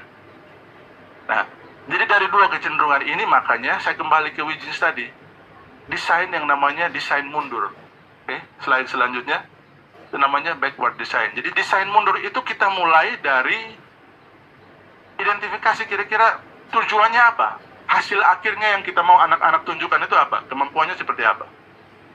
Nah, setelah itu baru asesmennya seperti apa. Bagaimana saya tahu, bagaimana saya mengukur nanti kalau anak-anak itu sudah mencapai tujuan itu. Baru setelah itu kita sampai pada yang namanya langkah pembelajarannya atau pengalaman belajar apa yang nanti akan membantu anak-anak untuk bisa capai tujuan pembelajaran itu. Nah, saya kasih sedikit ilustrasi ya dari backward design ini. Ini jadi kalau tadi tujuan pembelajaran itu hasil yang ingin dicapai, asesmennya. Nah, kita lanjut ke yang selanjutnya, ilustrasinya saja. Oke. Nah, misalnya kita tujuan pembelajarannya ini contoh ya, hanya sekadar contoh ya. Jangan nanti bilang, oh ini harus begini, tidak. Ini saya hanya memberi ilustrasi. Tujuan pembelajarannya memahami sikap gereja Katolik tentang keutuhan alam ciptaan. Contoh ya. Jadi dari kita bergerak itu dari tujuan pembelajarannya. Oh, anak-anak itu harus bisa paham itu. Nah, sekarang bagaimana? Hal kedua yang kita pikirkan adalah apa yang nanti anak-anak itu lakukan yang kemudian bisa menunjukkan kepada saya sebagai guru, kemudian bisa meyakinkan saya bahwa anak-anak itu sudah paham. Nah, makanya saya merancang asesmennya. Kira-kira rumusan asesmennya seperti ini ya. Jadi peserta didik memilih salah satu isu lingkungan yang ditemui dalam kehidupan sehari-hari, kemudian dia buat refleksi dan rencana aksi terkait isu yang dipilih dalam terang kitab suci dan ajaran sosial gereja dengan mengaitkannya dengan diskusi yang sedang berkembang saat ini. Ya, dari kalau saya sudah tahu bagaimana saya mengukurnya, itu akan memudahkan saya dalam membuat langkah pembelajarannya. Berarti dalam langkah pembelajarannya saya harus bahas tentang apa? Oh, ada isu lingkungannya. Saya akan bahas tentang keutuhan ciptaan dari perspektif kitab suci, dari perspektif ajaran sosial gereja maupun diskusi yang berkembang saat ini. Nah, kalau anak sudah bisa membuat ini, ya, bisa membuat refleksi ini dan rencana aksinya itu, kira-kira kemungkinan besar anak-anak itu paham tidak? Bisa mencapai tujuan pembelajaran itu tidak? Bisa. Karena dia bisa lihat terkait topik itu dari berbagai perspektif, kemudian dia bisa pakai itu untuk mentransfer ya. Transfer tadi istilahnya apa? Mengaplikasikan. Ya, jadi dia belajar dari kasusnya, kemudian dia aplikasikan pemahamannya tentang ajaran kitab suci dan ajaran gereja dan diskusi yang berkembang ini terkait keutuhan ciptaan. Ya, jadi akan sangat menentukan kira-kira tujuan pembelajaran kita seperti apa, bagaimana kita mengukurnya, itu akan memudahkan kita dalam merancang langkah pembelajaran seperti apa. Langkah pembelajaran terserah. Nanti bagaimana memperkenalkan isu lingkungan, bagaimana memperkenalkan dokumen gereja tentang keutuhan ciptaan dan sebagainya, itu metodenya tinggal disesuaikan. Tapi intinya bahwa anak-anak bisa tunjukkan itu. Oke. Dan hal yang terakhir, ini slide terakhir ya Ibu Bapak. Jadi setelah ini saya sudah selesai menyiksa Ibu Bapak. Selama ini sudah jam berapa ya? 12 kurang 5 ya. Dari selama 1,5 jam, mohon maaf ya, ini sudah menyiksa ibu bapak. Nah ini. Jadi 3 komponen yang utama yang perlu ada di dalam desain pembelajaran itu adalah tujuan, asesmen, dan langkah pembelajarannya. Kenapa disebut desain mundur atau backward design? Karena mulainya dengan tujuan, mulainya dari yang di akhir. Kemudian dari asesmen dulu baru langkah pembelajaran. Jadi kita tidak mulai dengan topiknya apa hari ini atau aktivitas kita apa hari ini, tidak. Kita mulai dari apa yang harus anak-anak capai, mulai dengan tujuannya. Itu namanya desain mundur. Nah, yang paling utama adalah keselarasan. Jadi jangan sampai tujuan kita mau ke Bandung, tapi begitu kita buat langkah pembelajarannya arahnya malah jadi ke Surabaya. Jadi harus ada keselarasan antara tujuan, antara asesmen dan langkah pembelajarannya. Jadi langkah pembelajarannya itu memang kita buat sedemikian rupa supaya nanti membawa anak-anak itu sampai pada tujuan pembelajarannya. Sama halnya juga dengan asesmen. Jadi itu yang terpenting itu adalah keselarasannya. Baik, saya kira siksaan dari saya cukupkan dulu ya, Ibu Bapak. Ini sudah jam 12 ya, Bu Lis ya. Cukup sekian dan terima kasih.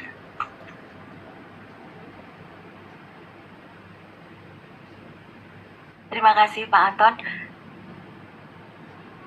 Ada pertanyaan mungkin dari yang luring, yang daring? Silakan Ibu.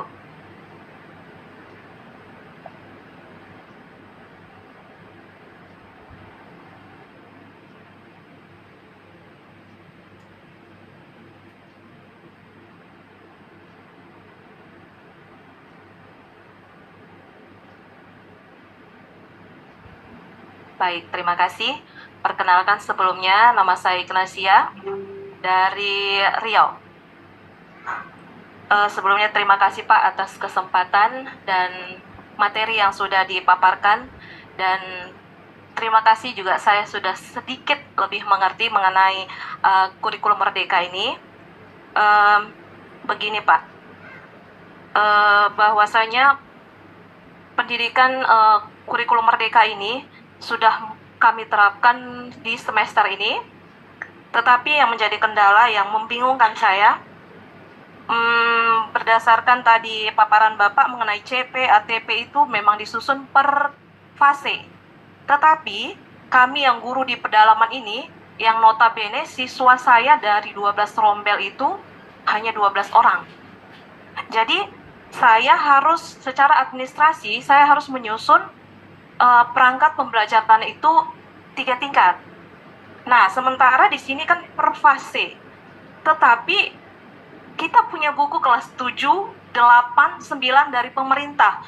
Apakah tidak lebih baik kalau buku itu kita buat per fase saja, Pak?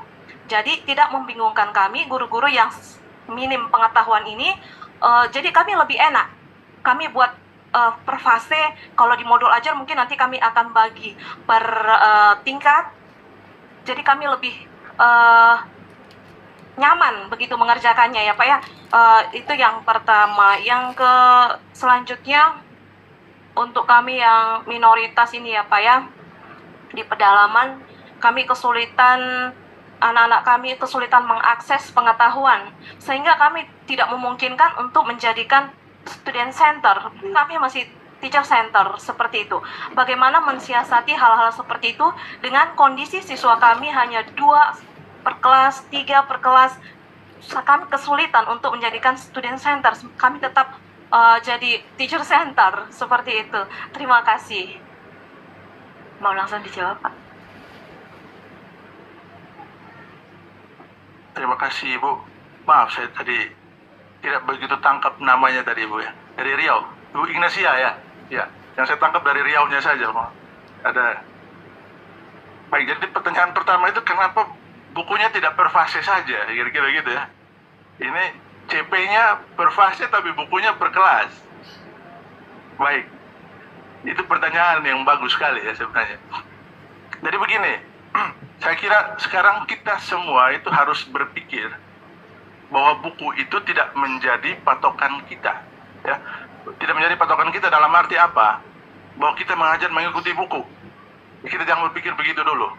Jadi cara berpikir kita harus baru. Bahwa buku itu kita jadikan sebagai referensi. Jadi buku yang dari Kemendikbud itu, apakah itu akan kita jadikan kitab suci? Jadi yang tidak bisa diubah itu cuma kitab suci ya Ibu ya. Kita tidak boleh tambah-tambah ya. Tidak boleh ganti. Tetapi kalau untuk buku pembelajaran untuk anak-anak, saya kira jangan jadikan itu bahwa pokoknya kelas 1 harus belajar ini. Padahal mungkin ada hal-hal yang mungkin ya dia lebih relevan, ada hal yang mungkin yang sebenarnya di kelas 2 pun mungkin bisa diajarkan di kelas 1, silahkan. Jadi buku itu kita jadikan sebagai referensi. Nah, tetapi, ini ada tetapinya ya, memang buku itu awalnya ditulis per kelas, itu memang untuk memudahkan transisi ya. Ya, bahwa dari kurikulum lama kan orang masih lebih familiar dengan yang sistemnya per kelas. Tiba-tiba datanglah yang per fase. Jadi ini transisi kita untuk kita nanti kemudian berpikir bahwa buku itu adalah referensi. Ya, saya bisa memperkaya pembelajaran saya dengan buku-buku dari yang lain. Silahkan. Ya, jadi bukan berarti bahwa di buku itu sudah tulis begitu, saya harus ikut persis seperti itu, titik komanya. Oh tidak. Buku itu adalah referensi. Berarti ibu bapak di sini kan punya fleksibilitas untuk bisa kembangkan pembelajarannya sesuai dengan kebutuhan anak. Nah, kalau yang pertanyaan kedua, jadi saya mau tanya dulu. Jadi dalam kelas itu ada satu rombongan yang isinya anak-anak dari kelas yang berbeda. Oh bukan? Oh satu tingkat. Oh tapi cuma 2 orang. Kan lebih enak kalau diferensiasi kalau 2 orang kan Bu ya. Iya kan? Saya pikir diferensiasi ada 2 saja. Berarti kalau di sini pakai cara A, di sebelah apa ya? Paling cara A tidak berjalan cara B. Tapi kalau ada 20 orang kan lebih susah. Ya. Jadi sebenarnya itu kembali ke kita ya. Bagaimana kalau cuma 2 orang, bukan cuma 2 orang ya. Saya juga paham kalau kita ada di daerah minoritas, dan saya pernah berkunjung ke Nunukan. Nunukan itu akhirnya guru agama Katolik juga mengajar anak-anak yang beragama Kristen Protestan. Ya, jadi kira-kira kalau itu mau ditanya kita pakai CP yang mana Pak? Saya bilang saya juga bingung kalau begitu ya. Kayaknya saya harus konsultasi dulu dengan Bimas Katolik dan Bimas Kristen baru saya jawab. Ya, jadi saya paham bahwa di realnya di lapangan itu ada begitu banyak hal yang mungkin tidak semudah ketika saya jelaskan di sini ya. Ya, dan saya paham itu. Jadi terkait misalnya teacher centered atau student centered, saya kira itu mungkin hal yang mungkin kita perlahan-lahan belajar untuk sesuaikan ya. Dari 2 anak itu, yang satu dia sudah sampai di sini, yang satu ternyata baru di sini. Ya kita sesuaikan dengan kemampuan mereka. Jangan berikan pembelajaran yang jauh melampaui, istilahnya loncatannya terlalu jauh dari kemampuan awal anak itu. Karena itu akan menyulitkan dia.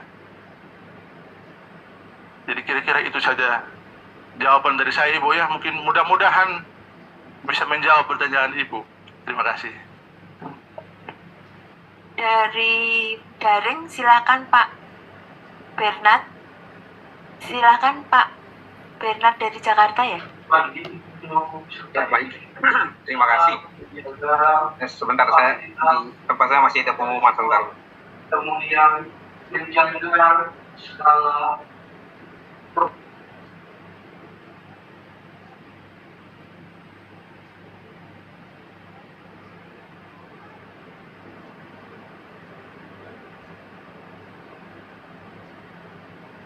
Kita selang yang dari luring dulu ya Bapak ya. Silakan Ibu.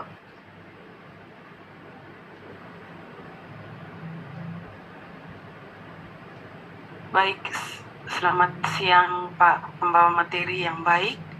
Saya dari NTT Sumba Barat Daya, mewakili teman-teman yang di sana. Di sini saya mau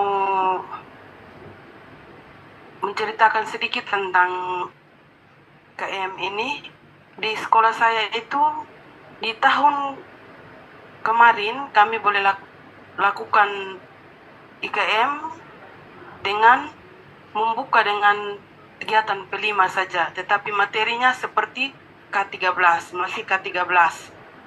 Lalu di P5 itu berkaitan dengan ATP, CP, apa semua, kami pernah mengikuti kegiatan-kegiatan KKG, MGMP tingkat SMP, tetapi di situ kami juga kadang bertanya, saya pribadi bertanya sendiri. Ketika saya bolak-balik lihat CP, ATP, saya bandingkan dengan tujuan pembelajaran, indikator pencapaian di kurikulum K13, kayaknya hampir sama. Tetapi di situ saya lihat hanya perbedaan istilah mungkin ya Pak. Tapi secara mendasar, mendalam, kami yang ada di daerah ini kadang memahami, kadang tidak. Karena kami tidak sanggup untuk melakukan itu. Tetapi mau tidak mau dengan peraturan pemerintah sekarang diwajibkan untuk jalankan kurikulum merdeka, kami lakukan tahun ini di tahun 2023-2024 kami sudah mulai di kelas 7 kurikulum merdeka. Jadi kelas 7-nya tahun kemarinnya itu kami lakukan profil Pancasila P5-nya dengan membuat sesuatu. Contoh P5-nya kami di tingkat SMP di sekolah saya itu dengan menanam bawang. Itu salah satu kegiatan anak-anak untuk membuktikan bagaimana karya anak itu tentang mereka memahami tentang P5. Sehingga di tahun ini kami mulai dengan KM ini dengan mau bilang berat hati, tidak berat hati, tetapi dengan kesanggupan kami yang ada di daerah ini. Jadi kami lakukan buat itu untuk berdasarkan buku-buku yang disiapkan oleh sekolah. Lalu dari buku-buku itu kadang kita tanya dari sekolah ke sekolah kan ada perbedaan juga buku kurikulum merdeka ini. Jadi saya mohon menjadi pertanyaan saya, usulan saya. Kalau saya tidak salah, dari 10 tahun yang lalu ketika saya sudah jadi guru, buku-buku itu biasanya dikeluarkan dari kementerian, lalu dikirim ke daerah-daerah. Lalu kami dapatkan buku-buku macam kurikulum 2006, 2004, semua itu kami dapatkan. Tetapi ketika sekarang dengan berjalannya waktu, dengan istilahnya adanya dana BOS di setiap sekolah, munculnya akhirnya sekolah dituntut harus mengadakan buku. Lalu buku itu dari sumber yang berbeda-beda. Saya mohon penjelasan kalau bisa buku-buku pegangan guru, buku murid, siswa itu kalau bisa disatukan, dikeluarkan dari kementerian sehingga kami pakai buku yang sama di seluruh Indonesia. Dan mungkin permintaan saya sehingga ATP, CP yang kami akan harapkan, misalnya tujuan-tujuan yang kami akan buat di situ sama, tidak ada perbedaan. Ketika ya, Pak bilang tadi kitab suci tidak boleh dirubah, tetapi hal-hal lain bisa dirubah karena pembuatan RPP atau modul ajar itu disesuaikan dengan keadaan setempat. Jadi saya mohon penjelasan dari Bapak supaya kami juga mengikuti sehingga kami buku-buku yang kami pakai kadang berasal dari sumber yang tidak sesuai. Itu saja Pak. Langsung saja Ibu dari Sumba Barat Daya Ibu ya. Jadi ini pertanyaannya sudah teknis sekali ya Ibu ya. Jadi soal teknis buku-bukunya mau diambil dari mana? Ini yang saya sampaikan adalah apa yang saya ketahui dan yang tersedia. Ibu bisa langsung ke website dari Pusat Perbukuan di Kemendikbud. Itu namanya SIBI, Sistem Informasi Perbukuan, ya, SIBI, SIBI.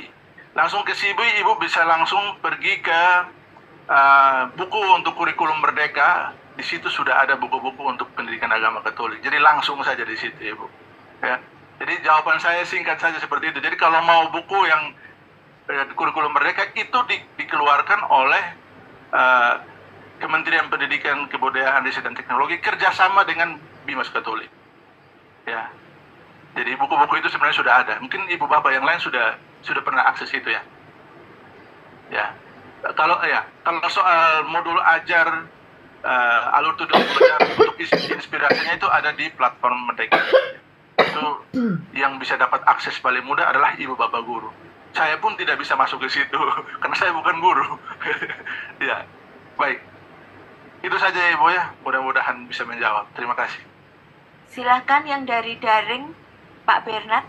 Oke, baik. Terima kasih Bu untuk kesempatannya. Terdengar jelas ya. Yang ingin saya tanya, pertama saya mau menyampaikan terima kasih kepada Pak Anton untuk sedikit mengingatkan terkait dengan backward design ya. Jadi tentunya bahwa kurikulum merdeka ini memang pertama-tama memang kita harus melihat tujuan pembelajaran yang mau kita capai itu apa.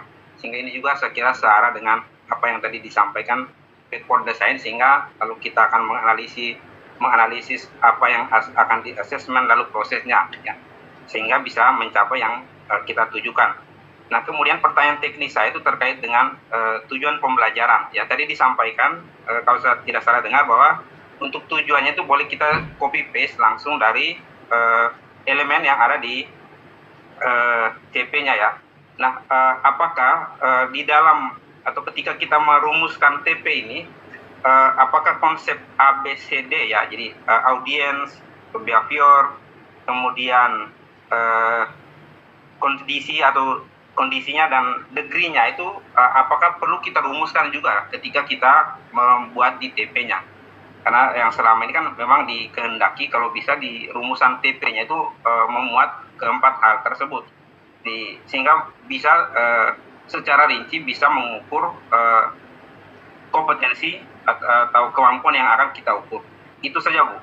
Terima kasih Pak Anton. Langsung ya boleh ya. Baik, jadi saya juga harus mengakui bahwa memang praktik kita di waktu-waktu silam itu memang tujuan pembelajaran itu tidak afdol kalau belum ada ABCD-nya, ya, kira-kira begitu. Jadi misalnya melalui diskusi peserta didik diharapkan mampu titik.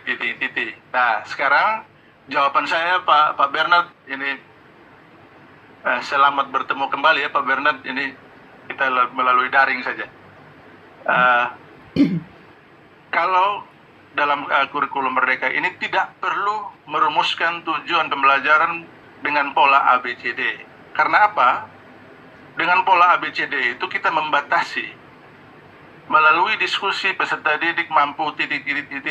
Kira-kira dia mampu untuk mencapai itu dengan metode lain tidak? Ya, mampu. Jadi kita tidak perlu membatasi kondisinya seperti apa. Jadi kalau kita mau pembelajaran kita fleksibel, berarti kita dalam merumuskan tujuan pembelajaran tidak perlu membatasi kondisinya seperti apa. Ya. Jadi kalau dalam kurikulum mereka seperti itu Pak Bener. Itu jawaban saya. Terima kasih banyak Pak. Dari daring masih ada?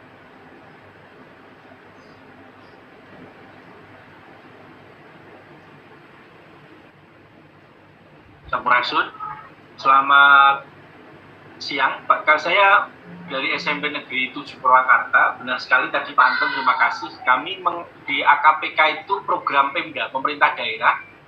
Ini sudah 8 tahun yang sudah kami lakukan. Itu mengajar tidak hanya Katolik Pak. Kami juga mengajar Hindu, Buddha, Kristen, Protestan, dan juga Katolik.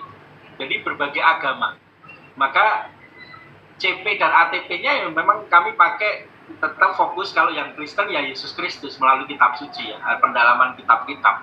Tetapi ketika praktek tadi moderasi beragama, kami melakukan moderasi beragama, lalu proyeknya pelajar Pancasila, kami memang berkunjung ke tokoh-tokoh agama, Satgas Toleransi, FKUB, BCNU, ke pondok-pondok pesantren, belajar tentang profil pelajar Pancasila, melakukan kunjungan-kunjungan ke berbagai tempat-tempat ibadah dan juga ke pondok-pondok pesantren yang kami lakukan.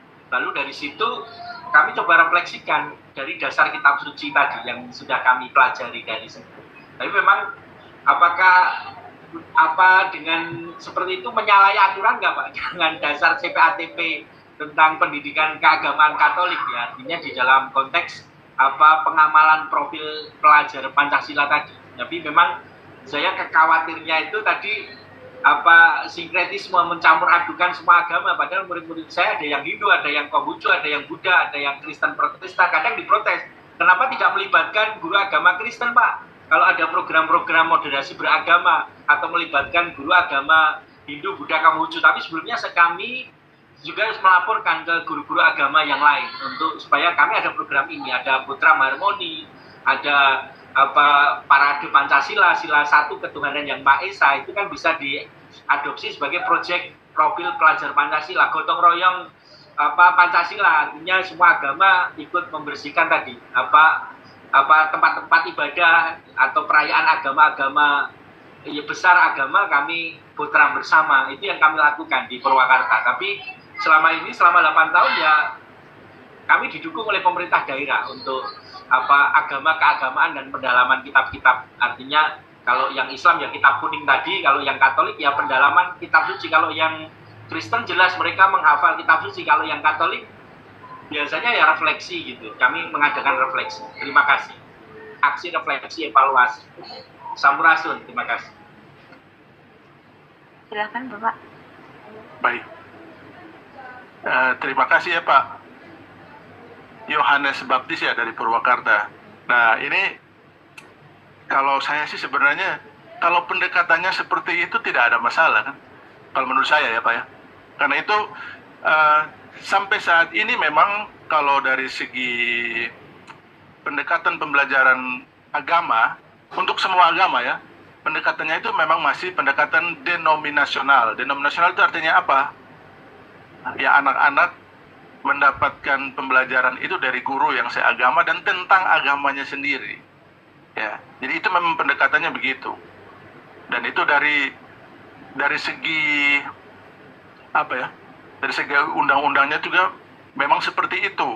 Nah, tetapi apakah pendekatan yang seperti itu salah? Ya, saya tidak dalam posisi untuk menyalahkan itu ya, bahwa sejauh anak-anak itu diantar untuk memahami ya, pemahaman agamanya masing-masing ya, dalam konteks pembauran dengan agama yang lain, dalam konteks dialog, saya kira itu tidak ada masalah. Ya. Itu yang soal pendekatan ya. Tapi kalau kita lihat dari CP-nya, ya intinya ya, apakah capaian pembelajaran yang ada di CP itu tercapai ya? Kalau sejauh itu mengantar untuk misalnya ya, kalau anak-anak itu metodenya, anak langsung berbaul saja untuk mengajarkan mereka tentang dialog, ya kenapa tidak? Ya, jadi itu soal metode yang dipakai ya silahkan, sah-sah saja. Ya, sejauh tujuan yang kita ingin capai, ya kita ingin supaya anak-anak itu capai itu sesuai dengan apa yang ada di dalam kurikulum kita. Saya kira itu tidak masalah. Jadi kira-kira jawaban saya dari itu saja. Itu saja Pak Yohanes. Terima kasih. Masih ada lagi?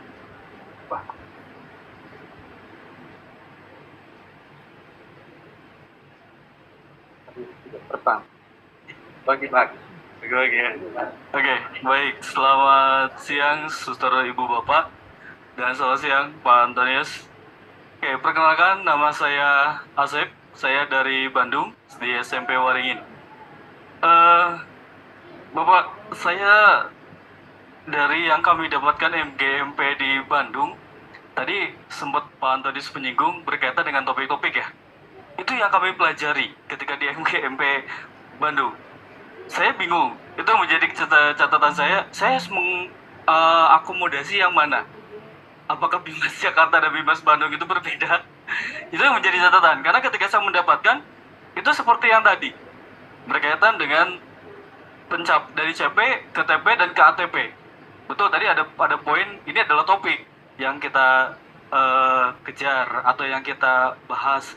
Kemudian dari ATP-nya disesuaikan dengan kebutuhan dari sekolah masing-masing. Itu yang jelas. Saya mau yang saya tanyakan, ini sesuatu yang baru, apakah nanti ke Bandung juga sama modelnya seperti ini atau ada juga pemahaman yang baru sehingga membuat saya atau membuat kami menjadi bingung yang harus kami adopsi yang mana. Terus berkaitan dengan buku, kemudian berkaitan dengan materi per fase, kalau tadi boleh digabungkan, karena ini juga berkaitan dengan proses asesmen atau penilaian di rapot. Karena sejauh yang saya tahu juga CP itu hanya satu penilaian kalau sejauh yang saya pahami. Dan itu juga meskipun banyak penilaian dirata-ratakan. Nah, kalau misalkan tadi Forpase bisa digabung dan segala macam berkaitan dengan dari ibu yang tadi, bukunya jelas bingung kita. Karena anak-anak juga ketika saya menjelaskan berkaitan mau digabungkan, oh materinya yang mana ini di buku nggak ada. Nah, jelas membuat anak-anak juga bingung. Kalau misalkan per karakter situasi dengan sekolah, betul itu juga kami sesuaikan per kelas, mungkin dengan situasi dari kelas itu masing-masing. Itu saja. Terima kasih untuk pencerahannya. Selamat siang. Baik, terima kasih ya Pak Asep. Ini jadi rupanya dengan penjelasan saya tadi malah membingungkan. Oh, berarti saya cukup berhasil. Ada yang bingung. Baik. Jadi Pak Asep ini istilahnya bingung mau ikut yang mana. Ya. Jadi kalau pada prinsipnya begini Pak Asep. Kalau kita mau ajarkan topik-topik dari kelas 1 SD sampai kelas 12, bahkan sampai orang yang doktor teologi pun tidak mungkin semua topik di dalam ajaran Katolik itu bisa diajarkan.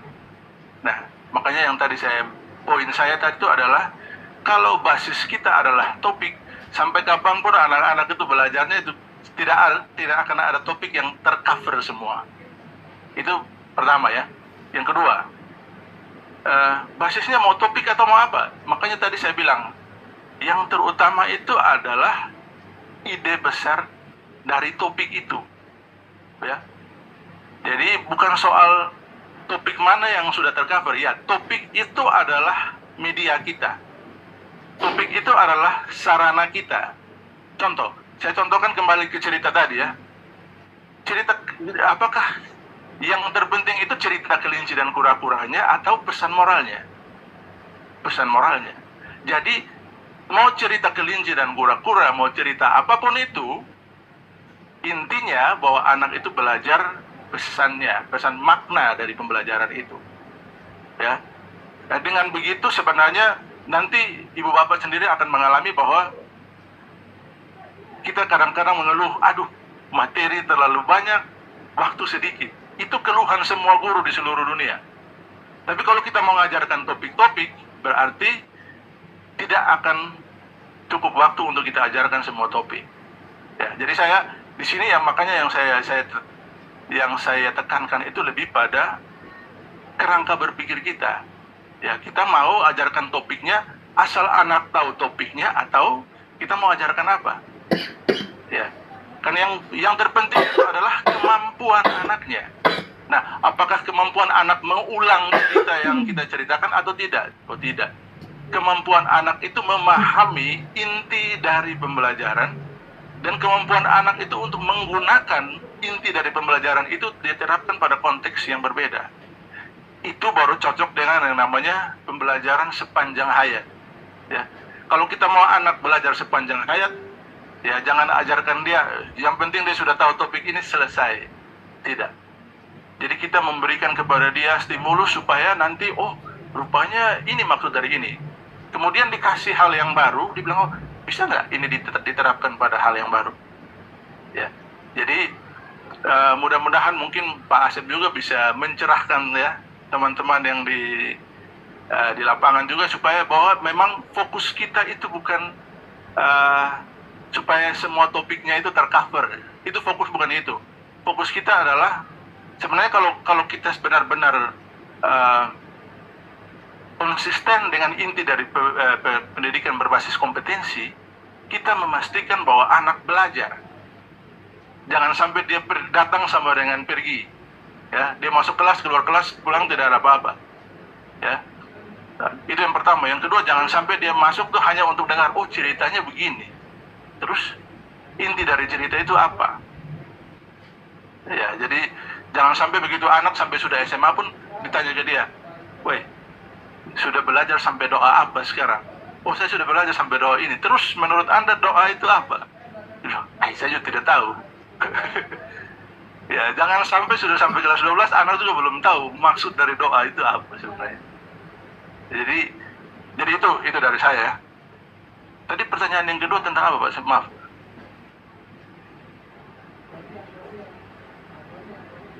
Oh ya, ya. Oh, terkait buku tadi ya. Baik. Sebenarnya begini, kembalikan kepada kebutuhan ibu bapak di lapangan. Ya. Jadi kalau misalnya lintas lintas fase, jadi kalau sampai lintas fase itu sudah terlalu ekstrim ya. Jadi kalau anak kelas 1 harus belajar yang untuk di fase E, fase C, yang ada anak yang mungkin sudah bisa begitu ya. Anak di fase A mungkin ada yang sudah begitu, tetapi mungkin itu kasus yang sangat sedikit ya. Tapi intinya adalah buku itu sebagai referensi ya. Jadi tapi saya kembalikan kepada ibu bapak, karena ibu bapak sendiri yang tahu kebutuhan peserta didik di lapangan itu seperti apa ya. Kalau memang ibu bapak merasa bahwa dengan mengikuti alur yang sudah ada di dalam buku itu lebih memudahkan baik ibu bapak guru maupun peserta didik, ya silahkan pakai yang itu. Jadi tidak ada aturan bahwa pokoknya harus begini, tidak ya.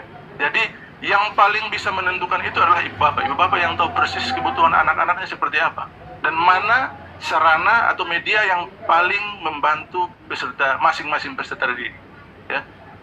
Jadi kami tidak punya satu resep yang bisa kami bagikan untuk mengatasi semua persoalan, tidak ya. Jadi ini hanya untuk membuka cara berpikir kita saja.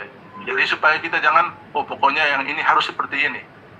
Jadi biar ibu bapak juga bisa mengeksplorasi kira-kira kalau saya pakai alternatif ini bisa tidak. Sebenarnya itu poinnya ya.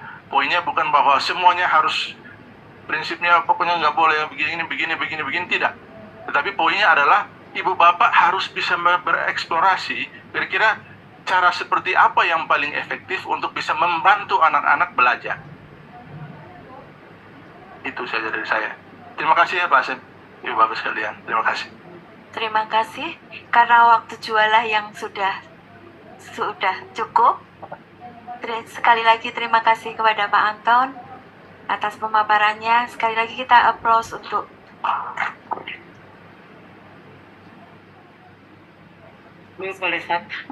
selanjutnya.